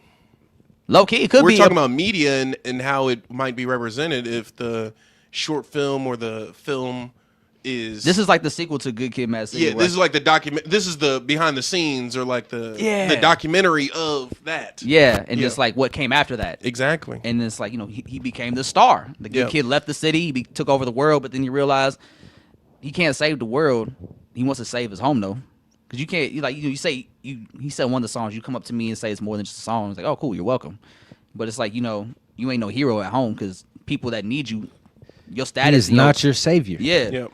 But that kind of comes back to that, too. Like, just having that honesty of, like, yo, I'm not perfect. And I think that's one of the things that Mortal Man kind of put his, Kendrick in 2025 perspective for me because, one of the things people have knocked Kendrick for with this Playboy Cardi feature is like, well, you just called Drake a deadbeat dad for, like, a whole summer.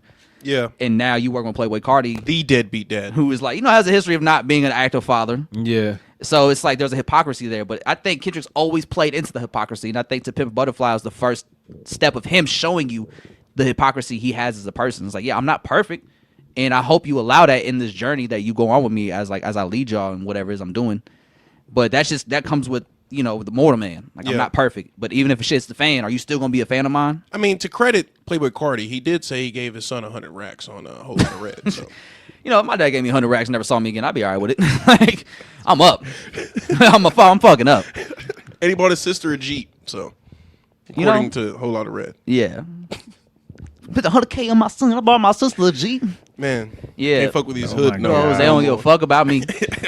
But man, yeah, I'm really happy that To Pimp Butterfly has been able to get the due it's have over the years because it was very controversial, mixed reaction when it first came out, critically acclaimed, but also had mixed reactions from just regular listeners because it was coming off of Good Kid, Mad City, and people who didn't like this shit. White people didn't. Oh, I mean, that's why it wasn't as successful as Good Kid, Mad City. I think white people did like it. If it won a Pulitzer. Yeah, that's damn that's won their Pulitzer. award. Wait, this Damn. didn't win the Pulitzer? No, which is actually amazing. What? Oh yeah, damn won the poll. Yeah, that's crazy. which is Y'all actually pretty I crazy. guess You white corrected me people an didn't hour like it. ago. But damn, definitely deserved that Pulitzer. What happened to this camera? You just kick it out. Did you unplug it again, Andre? Oh God, we're just an icon now. I'm just an icon living. That's why we have the monitor there. Yeah, hit the cut. Hold on, we got it. Hold on. Man, let's talk about this conversation with Pac though. Hold on. Let's wait for this camera to get back on.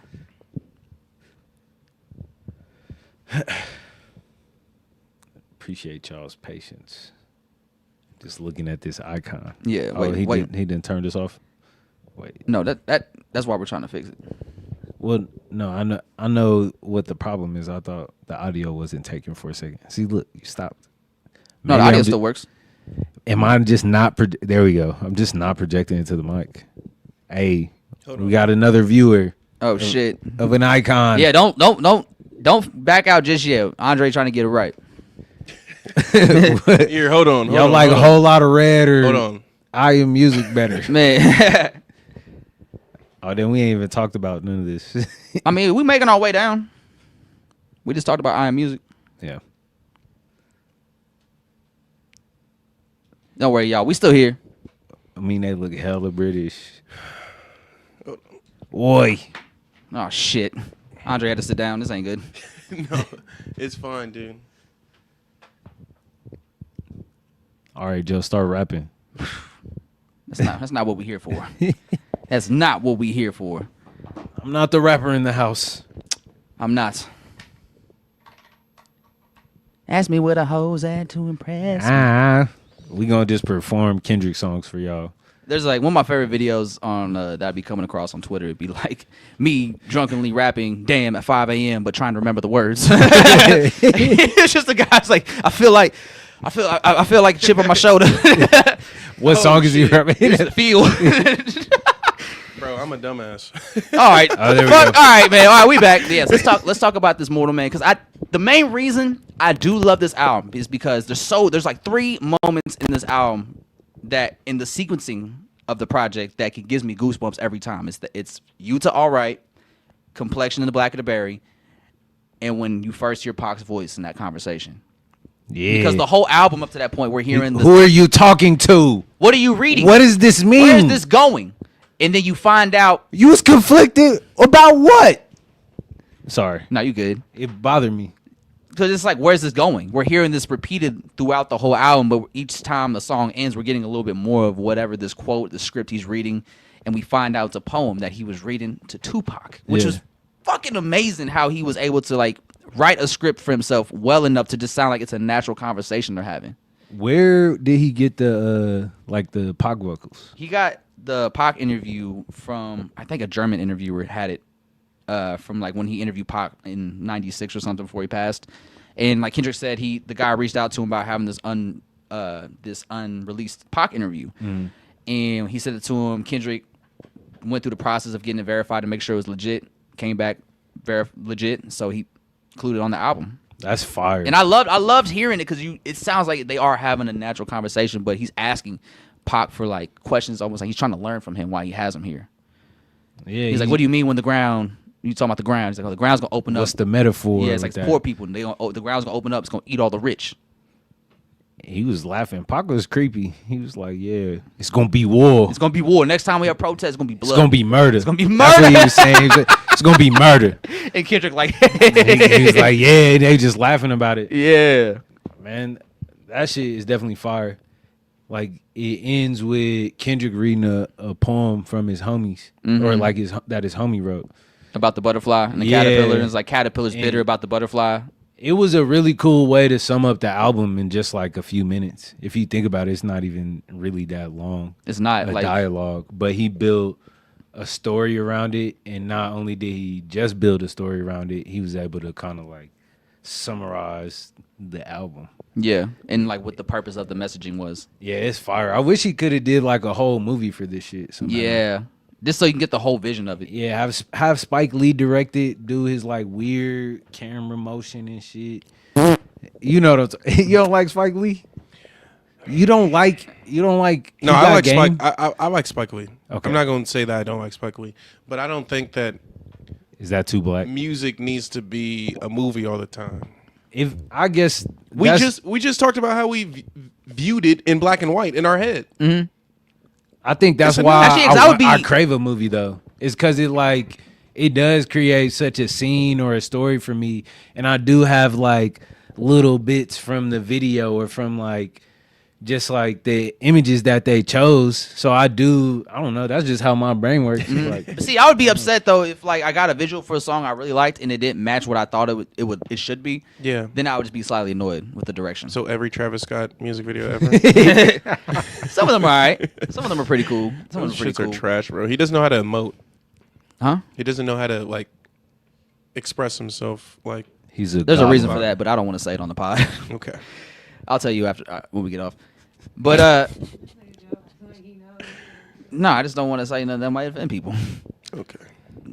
Actually, no, it's a quirky thing. He has autism, probably. Oh, Yeah. yeah. Everybody's quirky and has autism now. So like, I definitely. Quirky. That's like pretty obvious. I feel People like be using that shit. So no, I bro. think realistically he had Asperger's because he's very awkward as a person. Like if you ever watch a Travis Scott interview, it's really rough. it's Yeah. always been like that. Like, Always. from jump. The first time I saw him do Belt. an interview, I was like, "Whoa, this is kind of hard." Meek Mill, The that- best interview he did was the one with DJ. What's his name? Simtex. Nah. Fuck. I can't remember his like Shady. He used to be on Shady. It's a black dude. Oh, I feel bad for not remembering. Who bro's Kid? name. Yes. okay. DJ Who Kid? Yeah, Yeah. That was like his best interview. I feel like. that was like days before rodeo, right? yeah. Yeah, I remember That that. same era. Yeah, Anyways. but yeah. So like, what was y'all thoughts on Timid Butterfly when you first heard it initially? Did you think it was like a classic right out the gate? Did you like it a lot out the gate, or did it take some time to grow on you? I liked it. It was very heavy. Especially coming off of Good Kid, Mad City. Was this what you were expecting to hear from Kendrick? No, I didn't know what I was expecting for real. And then when the singles came out, it painted a different picture than what the album was for me. But when I finally heard the album, I was like, I love how jazzy it was. And it felt like, I don't know, a Langston Hughes poem or like the Harlem Renaissance or something. Yeah. Like energy wise. And they you really got to give credit to the production. I know Terrence Martin had played a big part, produced a lot of songs on this project. And like one little pocket on the album sonically that I do love that Kendrick dove into, and I wish they would have dove more into that sound during this time period specifically, was the Flying Lotus production. Yeah. Of like Wesley's Theory, and then Yep. of course the song on You're Dead, what was Never Catch Me, and then I think a couple days ago or yesterday exactly, Dom showed me a song, but it was like a leak from To Pimp Butterfly that Flying Lotus and Thundercat produced. It didn't. It didn't make no projects or anything, but it sounded like it could have gone on Untitled. But it was a great song, and I like Kendrick in that Flying Lotus pocket during this creative period. Yeah. I think it was a nice outside the box production from the hop in, and it sounded organic, and it doesn't sound like it's too sharp or of a direction sonically compared to the rest of the album. That's very jazzy. It still kind of fit the theme of it. It's all smooth. Like if you play it front to back, it flows. Or do y'all ever listen to like classical music? Not really. Like you know how they have movements. It's like long stretches of the project. But that's how the album feels. Mm-hmm. When do you Like listen to classical music? I mean, just like Fantasia is something I've been watching recently from Disney. But when you just cleaning the house or when I'm trying to read, I'll put classical music on. I feel like you gotta like make time to listen to. It is a lot of time. It's like an hour. You gotta set aside time. But for that shit. over time, like Seems like a albums have burden. Shrunk. You know what I'm saying? So like a whole symphony is just one album now, and albums got even shorter. You know, Even the symphony album's getting shorter. Even the symphony albums get probably shorter. not. Them shit's probably still long as That's hell. hilarious. What does symphony TikTok look like? I wouldn't know. I wouldn't be on it, man. What did you call it? Listen to this motion. What did you Listen say? to this motion. Movement. Check out this movement. Check out this motion. Check out this viral movie. I don't know. movie. That was me trying to Oh yeah. But impersonate a. how did you feel about To Pimp a Butterfly when it first came out, Andre? For me, I think I was excited for a different approach from Kendrick. I wasn't. So you wanted something different from Good Kid, Mad City.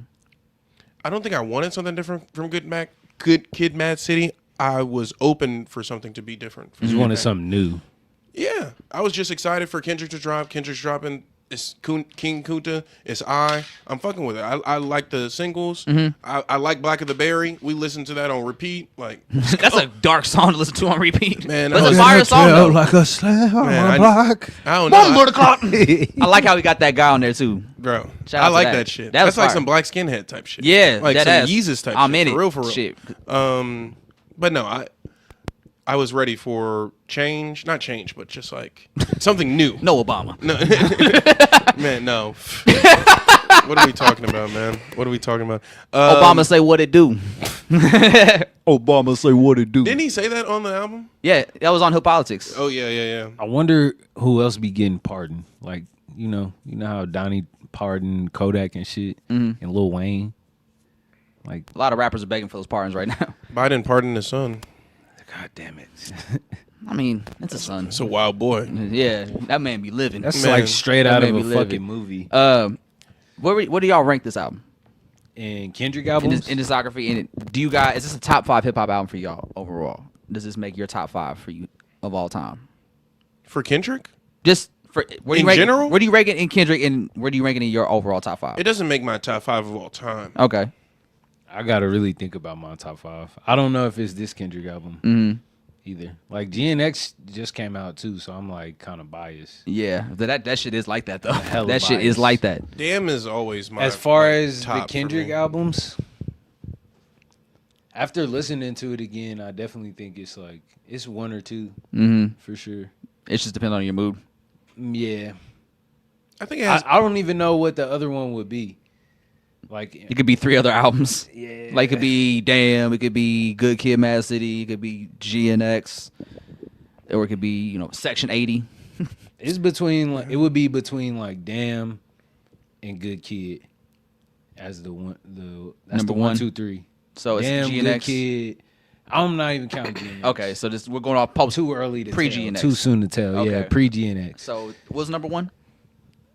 There's no. I ain't No gonna do number number one? one. I'm saying To Pimp a Butterfly, Damn, and Good Kid. Them. That's like my top 3 Kendrick. Okay. Yeah, Yeah. that's what. Yeah, no order. Yeah. Dope, man. It's just cool. That gives context. I am glad to see the album get more love and appreciation as time has gone on.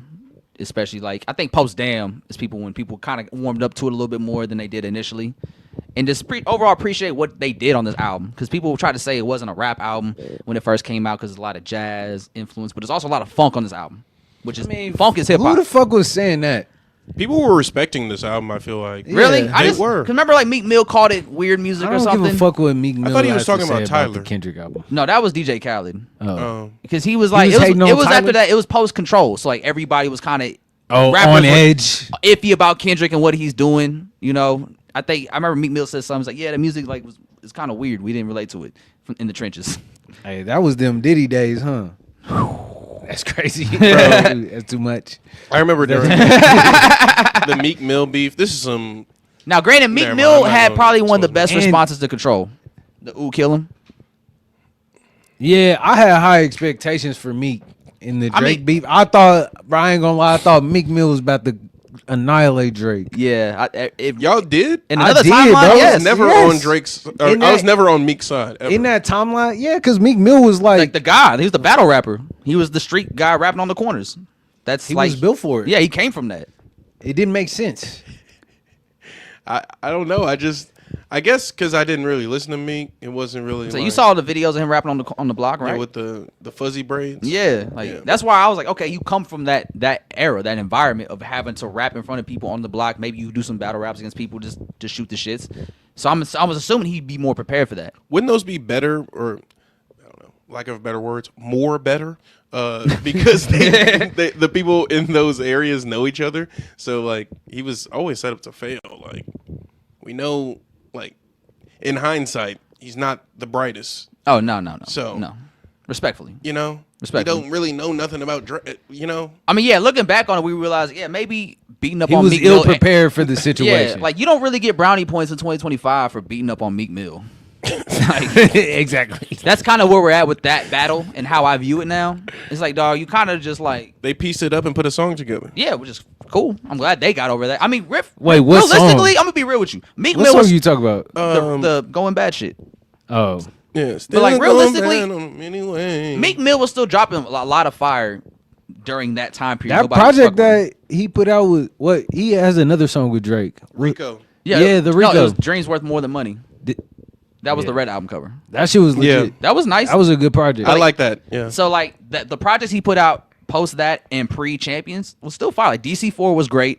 The shit that had War Paint on it was great. He was doing like little EPs on SoundCloud. I feel like Meek Mill used all his powers for the Oodles and Noodles record and hasn't really been the same since. No, Champions is where he used up all his powers. Yeah, that's on Oodles and Championships. Noodles. Yeah, I know. Or But that Oodles and Noodles is is on that album. Yeah, But that album's full of other amazing songs too. but Like, that's shit that's was- peak. that was Meek like, Mill, oh, though. Meek is back. I thought it was like. bro, I thought it was up. I was the biggest Meek Mill fan during that time. You got a crazy Jay-Z Because the album is verse. fire. The whole verse, What's Free, was going crazy. Sign I Fell. Ha ha ha. Bro, you know that story where he went over to Jay and Beyonce's house and Back to Back came on shuffle while he was at dinner with them. Oh yeah, I remember and, that. Nicki Minaj was there. Yeah. It's like, damn. Yeah. Sorry, player. Yeah. Better luck next time. Hey, Alexa, Turn skip. it off. Yeah. Hey Alexa. It's like, Blue, Turn turn it it off. Oh, damn, Blue. That's crazy. She's like 3 at the time. Oh, damn. Not You even. already knowing. Yeah. So what else? Oh, actually, I do want to give a quick shout out. I don't know if you had time to listen to it, but Harry Fraud and Currency dropped a new project. Nah, Another I haven't listened to that yet. It's I can't even see what it's called. It's the I continuation. did listen to Mac Infinity's project though. Oh yeah. Oh, actually, before we get into all that, you weren't here the last episode when we had Gabe and Ty. What is your thoughts on Honey Pop and how do you feel about Yeah. the project? A week away or a week post. 2 weeks later. 2 weeks later? Yeah. Oh, yeah, because we skipped last week. Well, damn, I feel like I'm on the spot, but I just want to give you a chance to say your piece. This is how I told River, like, I love how she is able to just do whatever sound that she wants and do it well. Cause like she got so many different variations of like music on here. And it truly is like girl pop. Mm-hmm. And I think this is something I would want my daughter to listen to or my niece to listen to. And she's just a really talented young artist. I'm curious to see how she continues to grow. This was just like a showcase of her skill set. Mm-hmm. And yeah, I love it. And they just put out actually a new video not too long ago, Roselle Court, which Yeah. is Ty's favorite song. Drop a bomb for that, Andre. There we go. That's what I'm talking about, Andre. But yeah, man. So they got. I think they put out 5 videos now because they've think had so, a PSA, Super Futuristic Lovers, and then Swan Song. And they just put out Pep Rally, and then they put out Roselle Court last week. So I like the Roselle Court song too. I What's do the too. name of their production group? 7 Rings. 7 Rings. Yes, Ty and Jerry. Some Yeah, Mandarin. they like, doing that shit. I know the Mandarin villain from Marvel. Man, He had the 7 rings. No, it's Shang-Chi. not the Mandarin. Yes, it is. That's the real Mandarin. Yeah, Oh damn. he had the 7 rings, I'm not sure. or 6 rings, or something like that. Yeah, I know what you're talking about. Is it? He had rings. Don't Look at it me. up. You gotta. Don't look at me for these answers. Like, Yeah, I thought you Joe don't were- like Marvel. He just like Thanos. Oh yeah, you Yeah. like DC, huh? I mean, I like DC better, hit or low-key. miss though, low key. But hey, shout out to fucking Marvel turning He up. said with I that don't like Daredevil. any of it. I like DC. Spawn. I like DC more better. Hey, DC is better, but they just make shitty movies. I like Invincible Marvel more Marvel better. got a great show right now in Daredevil. That shit's fire. Daredevil's a banger. Superman's gonna be good. They just We're introduced. putting it out there. Actually, I'm gonna spoil the new episode. Don't say it. Daredevil for y'all. Don't say it. Uh, We're trying to actually- stack the episodes. Yes, this. Let me not ruin that for you. So yeah, Mac Infinity dropped the project. Yeah. Speaking of Mac Infinity, we do have this clip. Can we play the clip? Yeah, what you got? All right. This is from Mac himself. 8-leg legs when I ate and I bet I'ma double my cash, make rent on the first. And I hate that I gamble on myself and it hurts. And if I could just play and make my pay, but instead I pray in a church and I ask for help, but I get shelved and I pledge myself to the lemons I squeeze. Niggas think I want peace, but shit nigga I want victory. And the numbers don't even mean shit to me. And the shit niggas drop don't hit to me. And the pictures got cropped and they fixed to me. If I stand on business, ain't no bitch in me. If I treat myself, ain't no tricking me. And the devil tryna rush, he tempting me. And right now, so he left with me. Watch you pace my growth like my shirt say hickory. If I dunk in this bitch and the crowd go, then I rest my case. I'ma save my face, I'ma run my race. And as soon as I get my soul on track, and I know that niggas want me to explain myself, but right on cue, I don't owe you scratch it. The 8-ball in, I just want this to end as I watch as the blick goes. Need the keys to the beam of the bit, need the bins. I'm sick as a bitch like I'm getting the bins. Niggas want me to bend, but I'ma get dizzy if I'ma decide I'ma do it again. I open a bottle of gin, pop out, and if it grant my wish, let it be. Then my niggas be free for the powers that be that enslave my niggas for like for a motherfucking century.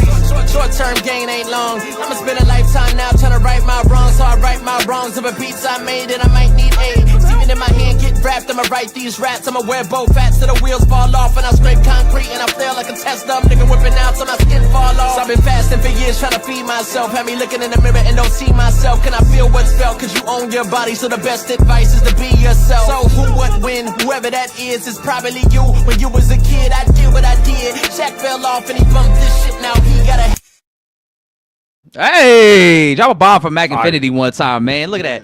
Hold on. I heard the DJ tags in that motherfucker. He dropped at the right time too, cause like I like how that's coming back too. Just one DJ drops in this shit, but yeah, man, Mac Infinity's rapping, man. He's gotten really good as a rapper. He's improved a lot. I was drunk last night. I was at the Ferns. I came home. On the way home, I was listening to the project again, just to, I wasn't drunk driving. Hold on. I got more drunk at home. Hold on. Let me restate that. I was more lit at home, and I was tweeting. And I said this last night. Mac Infinity is rapping better than a lot of you niggas. I saw that. It's true. Yeah. It's true. And it's true. Fun fact about Mac Infinity for those that have been listening to the Yadda Yadda podcast from the very beginning or been tapped in with us early on. We had Mac Infinity on a couple years ago for the first time, and he actually showed up with a 7-finger Doom freestyle. Like, He was ready. That he made himself. Like he put all the beats together. Huh? You said what? Made it seem like it was light work. Yeah. Easy. Was ran he through really that shit. freestyling? Y'all can't even rap y'all song. Like, I mean, he made the mixes and shit, so he knew he was gonna say, but he was rapping all of that shit. Like the beats would change up mid mix. Like he programmed all that shit. He Let's came call ready. this Can we He call this produced nigga? this? Can Yeah, he rap over the phone call right this now? nigga. No, we ain't doing all that.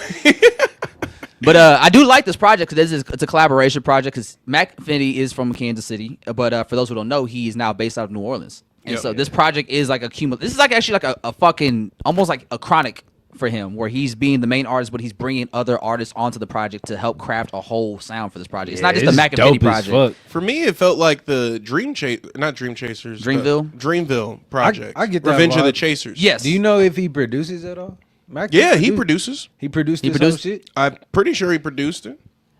Yeah, that's crazy. What's your favorite song? I like Yella, which is like track 3, I think. I like number 6 and number 8. The Isha song with Southside Dame. Yeah, And then I was- the I was surprised to hear Dame on there. Yeah, and then the song with Kai is also great. Go to N1 real quick. Was Play it that. Play N1. TWSFUN? Yeah, that one. Yeah. See, Which play N1 real quick. I want to hear that. There was one that had a New Orleans bounce that was crazy. I feel like it was towards the end. Was it? That's Big? Oops, isn't it? There was a shorty on it. Is it Wash My Sins? Are you talking about Black Privilege? Oh, is it Black Privilege? Yeah, I think that Black had like a Privilege. New Orleans bounce with a shorty on it. Yeah. Okay, yeah. Try that one. Is it this? Hold on. There was one of these had a New Orleans bounce in that bitch. So who all from Kansas City's on this project? So we got Chief the Don, we got Kai Colors, Southside Dame.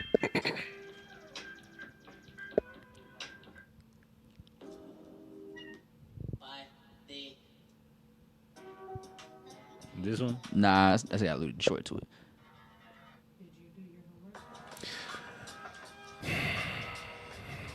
Hell no, that's not it. Did the quarterback study the play? Motherfucker, you know how many plays I had to study this weekend? You hit me with this shit last night. Man, you're right.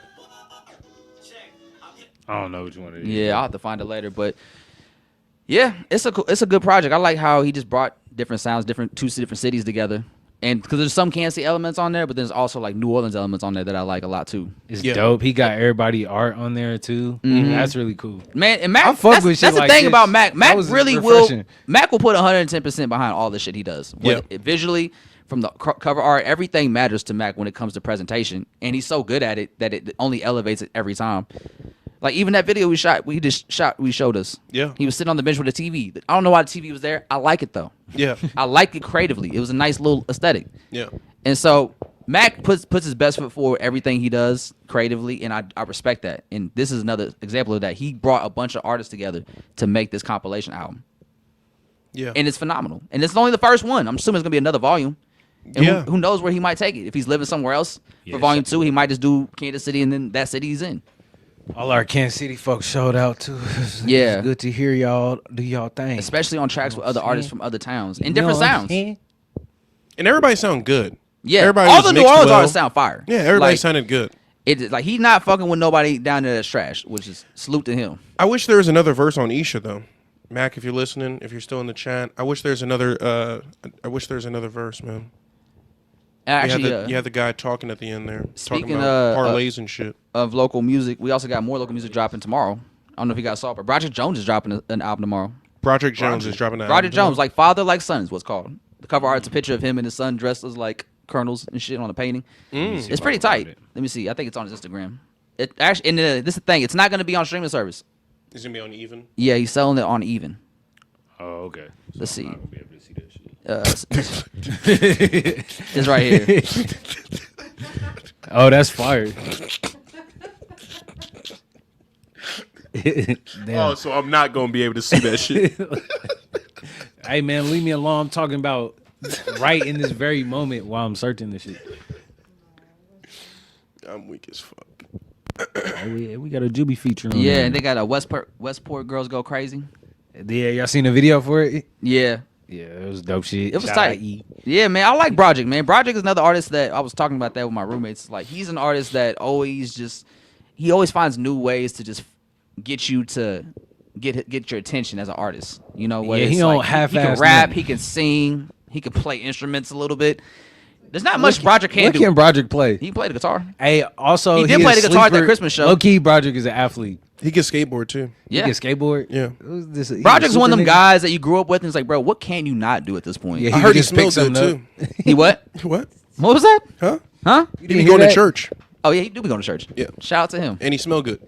I love how Broderick Allegedly. just has a great rap. And he's not from Olathe, right? No, he's Or not no, from he Olathe. is from Olathe. No, He's- yes, he's not from He's not from Wyandotte. Wyandotte. Yeah, he's the only artist I'm from not from Kansas. Wyandotte, nigga. Not from Wyandotte. That's crazy. He was offended. Yeah, it's like Excuse me. Not from Wyandotte, nigga. come correct, so don't Hey, come at man. all. Pause. For real. What else Yeah. y'all been listening to? I've been listening to that Currency and Harry Fraud. All right, I gotta tap I in. like I that. didn't It's- even know. My Yeah, I mean- algorithm didn't even show me that. It was last minute. They've been putting out singles loosely the last few weeks, but they never put them out like this is the date to come. The project's coming out. They announced it like Wednesday. The project was dropping this Friday, so it's a continuation of their series. I believe this one's called Never Catch Us. Look that up for me real quick. Verify that. Never catch us. Never Catch Us. Yes, I believe this is the fourth or fifth installment they've done since the start of the era with Cigarette Boats. But I think the highlight for me during these projects, because Currency, I already know what Currency's going to do. Currency's going to hold up his end of the bargain. But for real, Harry Fraud to me is low-key become the star of these projects because the evolution of his production and how it's grown and how he's gotten better at putting projects like this together with the sound bites and the movie clips that they draw from, it tells the whole story of the vibe and the aesthetic they're trying to capture. And I think Harry Fraud's done a great job at that. And the production on his album is amazing.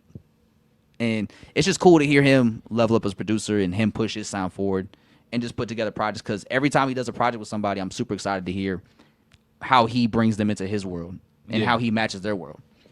Because Harry Fraud is a very versatile producer. Like, he's really low-key one of the most versatile producers we've had the last 10 years.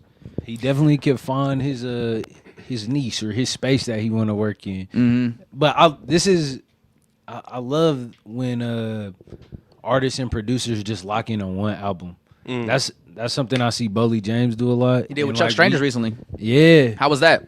That shit was cool. That's Pro Era, right? Chuck Strangers? Mm-hmm. Yeah. He did one with Harry Fraud too. Yeah, with a Brictionary. Yeah, but Currency, he lock in with his same producers, you know? Mm-hmm. And they just do their shit. Yeah.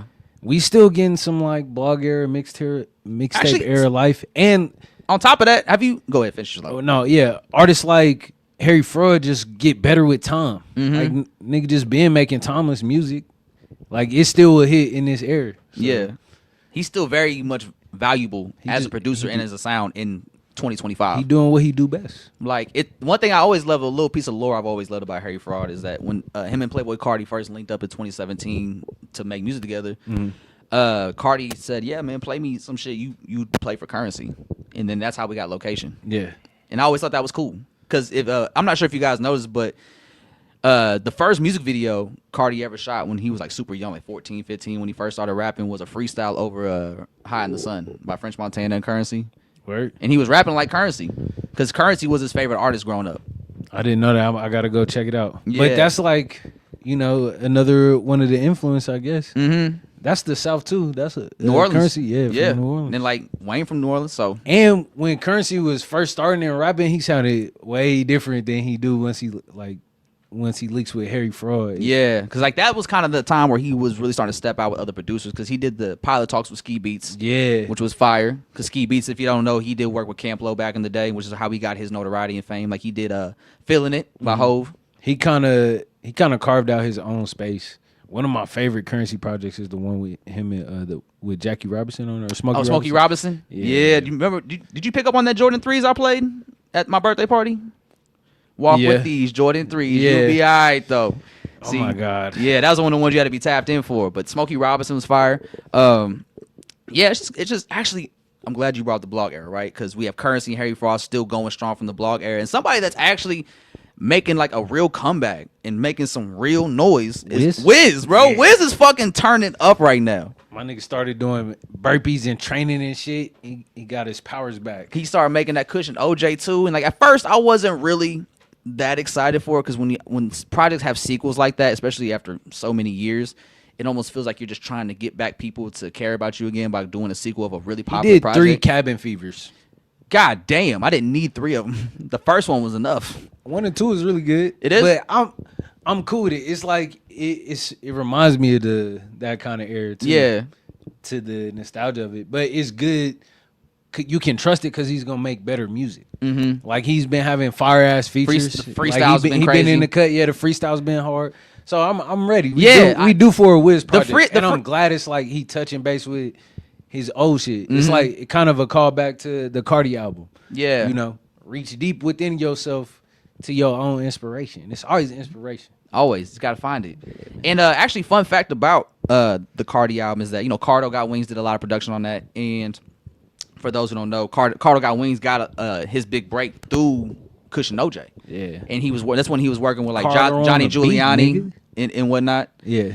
And so actually, I guess Cardo and Johnny Giuliani got cool again, and they actually did some work together on the Cardi album for the few tracks that Cardo produced. Sick. So Johnny Giuliani got some production credits on the Playboy Cardi album, and I think they recently linked back up officially when the Cardo did the Wiz Got Wings project, and then Johnny has some production credits on that too as well. So the fact that they're getting back together, and I think Cardo does have a hand in Cushion OJ too, which would make sense. Yes. So I hope so.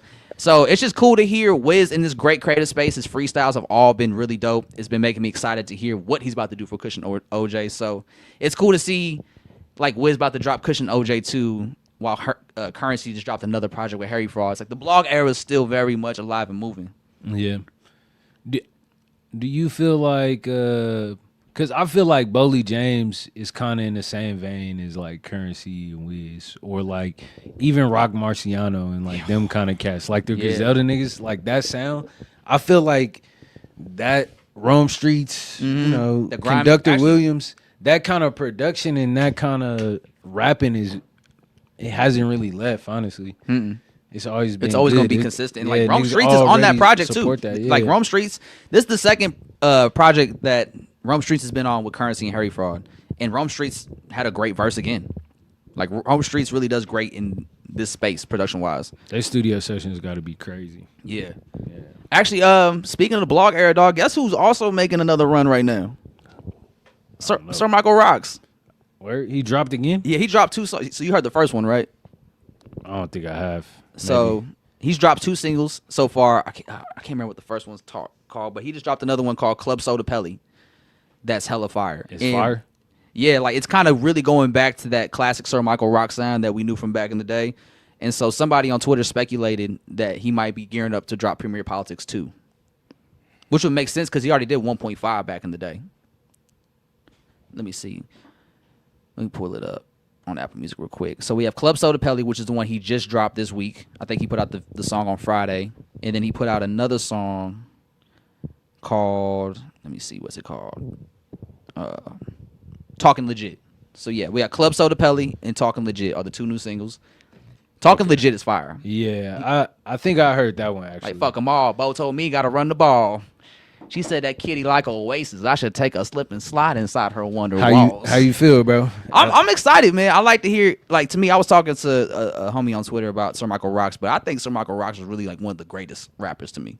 Like from a skill set standpoint, versatility standpoint, he's always had the flows, he's always had the bars, and it's like now he's just better than ever. It's like over the years he's been kind of trying to regain his footing as an artist. I think the Cool Kids projects have definitely helped him get back in the right direction. I think his feature on the Yadda Yadda album helped him get back in the right direction. And I think he's back in that Cool Kids mindset now. And I think he's really about to take off because he's always been a cool rapper to me, but he's also what put him over the top for me is that he's a cool rapper that can also rap at a high level. Yeah. And do it in such a complex and interesting way that you always like. Banco to me is one of the, like, my favorite hip hop albums because of his flows and how creative he got. That shit is, he got all the anime references. And Banco is one of them albums that if you my listen shit. to, you will see why he is considered one of the greats to me. Yeah, it's a cool story. It Man. is. Yeah, I love it. So I'm super excited. If this is going into Premier Politics 2, that's even better because like the blog era is really back now. But Nah, it's not, Joe. Hold up. Let me kill that before you. Let me kill that before saying you. He said it like 5 times. Did I He's like, say No, bro, the past is not back. he kept saying it. I was like, Is it not? The blog era let me is shut not the back, fuck bro. up. I mean, what we got Cushion OJ 2 coming up. We might have a Premier Politics Nobody 2. wanted that. No, wait. Hey, yo. I'm not saying You shut that. the fuck up. All right, I'm not saying that. I'm just saying. Now we're just yelling at our producer. No, No, you shut the fuck up. we'll do it live. That's how we end the show. Yeah, it's like, cut the cameras, Andre. No. Nah, niggas just making good music again. Yes, they are. And it's Everybody's energizing. getting back to that flow, you know? I think now the internet, I think we're at a point in time in hip hop where we do want niches again. We had to have corners of hip hop to we can go to and get like this specific sound. Or if you want to go to Cardi, you can go over here for this sound that sound like Cardi trap elements. Like, I don't know. I think people kind of miss having those little niche audiences and niche groups in hip hop. You like that word? Huh? Yeah, I just want to make sure I'm saying it right. That's why I keep repeating it. You're saying it right. Good job. Hey, well, round of applause for that. Yeah, clap it up, Andre. Round of applause. Hey, Andre. round of applause to the 7 people that are still holding it down with us. Yeah. That number been fluctuate, but it's never really left that 7 to 4 range. I fuck with y'all, man. Make sure y'all like and subscribe. We try to do this every Sunday. You know, good Real yada, question yada. is, have you liked the stream, motherfucker? Like You know? the stream. Run it please. up for us, man. We're trying to get that love in the algorithm. We man. got a poll in the chat. Make sure you like the motherfucking screen. We got 80%, 88% of motherfuckers saying that they have liked it. So. Nice. Thank you guys. Okay. And actually, yeah, Damn, can we put a poll in the chat that's like is it a good? whole lot of red versus I am music? Go ahead. Yeah, Yeah, hold on, let's hold run it up. It's too late now. We about to end this. But actually, I want to say Paris is right. Real music. He said real music without words is perfect to just read to, jazz, etc. Which is come on, man. Because if I were to like, whenever I did all nighters in college, and I would like have to study and read shit all night, I would play music, but I would just turn it down very low, so it's not too distracting, but just enough to be background Yeah. noise. Also, music, like scores, are movements. So like that's broken down into sections or like scenes. Montages, if you would. Yeah, background music tells you kind of what to do without telling you. Yeah, how to feel, how to Like move. you hear like the Jaws Dun, theme. dun. Yeah, Dun, that dun. kind of shit. Yeah. So that's like Or if you hear the orchestras. Yeah. Yeah, in this old Keenan Ivory Wayans movie called "I'm Gonna Get You, Sucker." If y'all ever watched BT It's back classic. in the day, yeah, so you probably have seen it if you watch a lot of BT back in the Shout day. outs to Wayne's. Shout out to Wayne's brothers who actually just got into the Comedy Hall of Fame or something. Yeah. Yeah, that's huge. Shout out to the Big Wayne's family. shit. Yeah, shout out to the Wayne's family. But in "I'm Gonna Get You, Sucker," there was one of my favorite quotes I've ever heard in a movie, and he was like, "You know what the problem with life is?" And they go, "What?" Like, there's no theme music. And so by the end of the movie, it's like they're all walking down the street, and then the guy shows up with a big boombox behind him, and they're like, "What the fuck's this guy doing?" And he's like, "You know, man, like you said, the only problem with life is there's no theme music. So now we got theme music. So that's how I always listen to music like that. It's like it's theme music. It's a theme music for your life. Yeah. What? All right, everybody. What's the theme of your life right now? What album or song? Right now, I would say "Toxic" by Playboy Cardi and Skepta's like the theme That's song your for me. theme. Just because like that bitch is hard, man. That song is crazy. I love that. What about you, Andre? You go first. You go first. A song or an album? I'm gonna go with by Raven Lene. Actually, no. "Showbiz" by Mike could also be an album. Yeah, Showbiz is my shit. Yo, man, shout out to Mike. Yo, that album is fire. "Showbiz" is crazy. I love that. And like that was my first Mike album I dove into. And I don't know what I was expecting, but I wasn't expecting that kind of production. It feels like a game show for real. Yeah. And I just look, man, Mike's a great rapper. If you're in Paris, call me. I need a favor from me. The skits are, I love it. I love this. The That's sound my bites and gym skits. album right there. That is a great gym album, man. What is it? What's that song? But no, my This nigga theme, Broderick Jones said Macklemore Thrift Shop is his theme song. All right, Broderick. All right, man. That's why I fuck with you though, You man. sure you're not from Wyandotte, nigga? No. Just joking. Just joking. I would say Tim's "Avoid Things." I like that song. Okay. Okay. All right, That Andre. nigga chilling. He's like, it's spring, Yeah. except for the fucking snow and sleet we got yesterday. What was up with that? Yeah. It's just a little flurry. A little something, Didn't something. stick. Oh, yeah. That's the kind of shit that give you anxiety a little bit. Like, damn, These it was snowflakes just big 70 as shit. degrees. These snowflakes big as shit. What Right? the fuck? The fuck's going It was on just out here? raining. What would you say is your song or album that represents you right now? Man, I've been listening to ML Bush, Sun Tub. That's my shit. Right That's you right now? Yeah, some weird. Sometimes when y'all be saying artists, I be thinking y'all like Just- went to some name generator. I've never heard swear of none of it's- these people. Well, in I'll my play it life. after the pod. All right. We'll experience it together. That's a bet. Say anything else we should cover before we wrap it up? We already got 2 hours here. The Amine song. Oh, yeah, the I have Amine. Yeah, I have a few things. Can we skip the Amine song? I know it's in the thumbnail. That's crazy. That's All right, crazy. let's do All it. right, yeah. I got No offense, Amine. because we were talking about the contradictions between Kendrick Lamar and working with the likes of Kodak Black and Playboy Cardi, yeah. right? Something got put on my my radar, and I thought, not only does it sound good, but it's pretty contradictory because it's like it's soul food. It's not good for you, but it tastes great. It hit. It hit. So here I'm gonna pull this up while we wait. River, what was your thing? What was her soundtrack? You have to say it into the mic. You have look. Ta said you are third mic. Whenever you ready. Hypnos by Raven Lene. All right. That's Rivers. We got Soundtrack it. for Shout out our Raven life. Lene. Shout out Raven Lene, man. Y'all ready? Yeah, what is it? All right. My bad. What is this?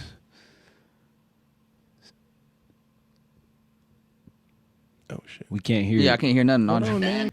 Let's make an R&B song about young niggas. You know, we was talking about this last night, how R&B has died a little bit.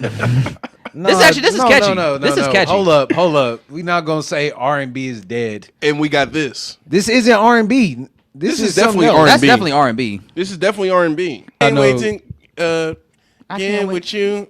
Yeah, what is that song? What? I can't wait to get with you. Oh, my phone died. Oh shit. But I fuck with that song. Shout out to Saint Lamar. Bust at you. Yeah, I do like I don't that know song. about the title though. Bust at you. I do like that song. That's fire. Bus. But yeah, of all the things to sing about, and that's like one of 4 songs that the nigga got. Like Oh, he only has 4 songs out right now. That's from his MV. Apple Music. Project No. Actually, yo, Project Jones been on the fucking on the radar. That's R&B. That's low key fire, man. That is Let's go. R&B. That's an R&B song. Man. Broderick, what was the original song? Do you remember? The dun, dun, dun, dun, dun, I can't get enough of you. It's I can't get enough of you. That one. Yeah. Is Sierra? Who is it? Is that Sierra? But I gotta get cool and sign up. I can't get enough of you. Hold on. I can't get enough of you. It shows you don't listen to R&B. With you. Tamia. Tamia. Come on, man. All right, there we go. Come on, man. Okay, so They that be was playing a at the fire cookout. flip. That was a fire flip. I like that. Yeah. Yeah. It was cool. I saw it on The young On niggas Twitter. done got R&B. I was cracking up. What's it See, coming hey, to I- these that- days? that's And why then I took it seriously. that's- That's really how music, a lot of like meme music gets on. Laugh at it, and then it's like, hold on. That's why I fuck with Broderick, because Broderick ain't ashamed to sing to a lady and just really get there with her, you know? You don't be singing? Really getting into that I love you, girl. I need you in my life. You want me can't sing wait to you? bust at you, I'll bro. sing right I now. can't wait to bust at you. Imagine telling the shorty that I can't wait to bust at you, A girl. chair is still a chair. Girl, I can't wait to. See, they ain't singing like that. They ain't talking to a woman like that no more. If there's no Niggas don't one have houses. sitting there. This house is not a home because I don't have a home, bitch. I have a This nice house apartment. is not a home. Niggas don't have houses, bro. That's All the right. problem. No, niggas can't even write like that. Hey, real shit. I can barely read. Niggas can't. Hey, calm down, Joe. Calm down. Niggas, I ain't mean it like that. Niggas I'm just saying. can read. Niggas shooting from half court. Y'all keep using that word, so it makes everything I say, following it up, like sound like I'm speaking to a very specific genre of people, but that's not the case. I'm All right. just trying to speak in general.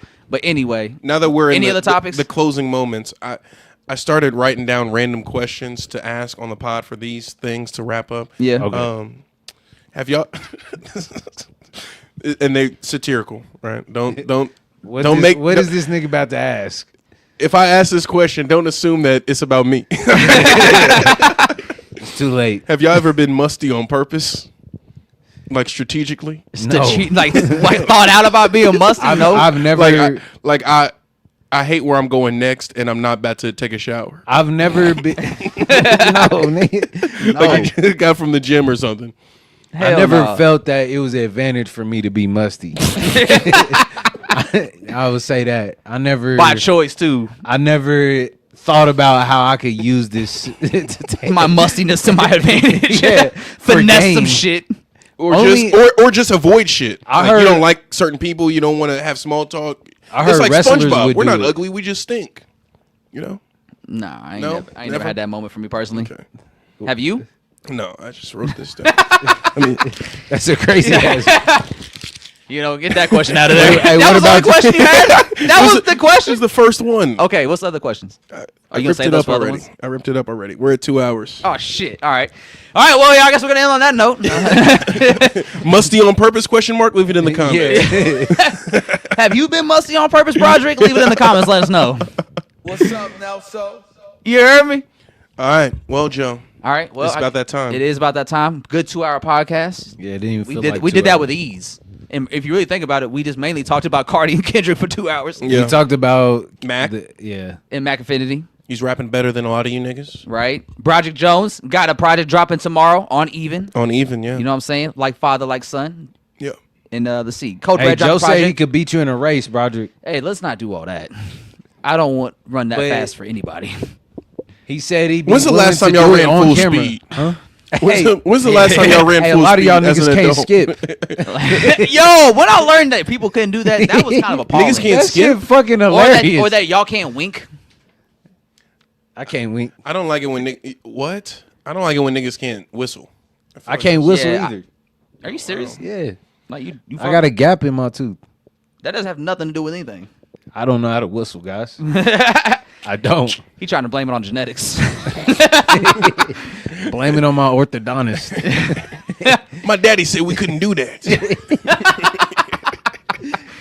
My daddy said we weren't built like that. All Hey, right, are we back again next week? we are. I'm ready. We back again next week. 118 next week.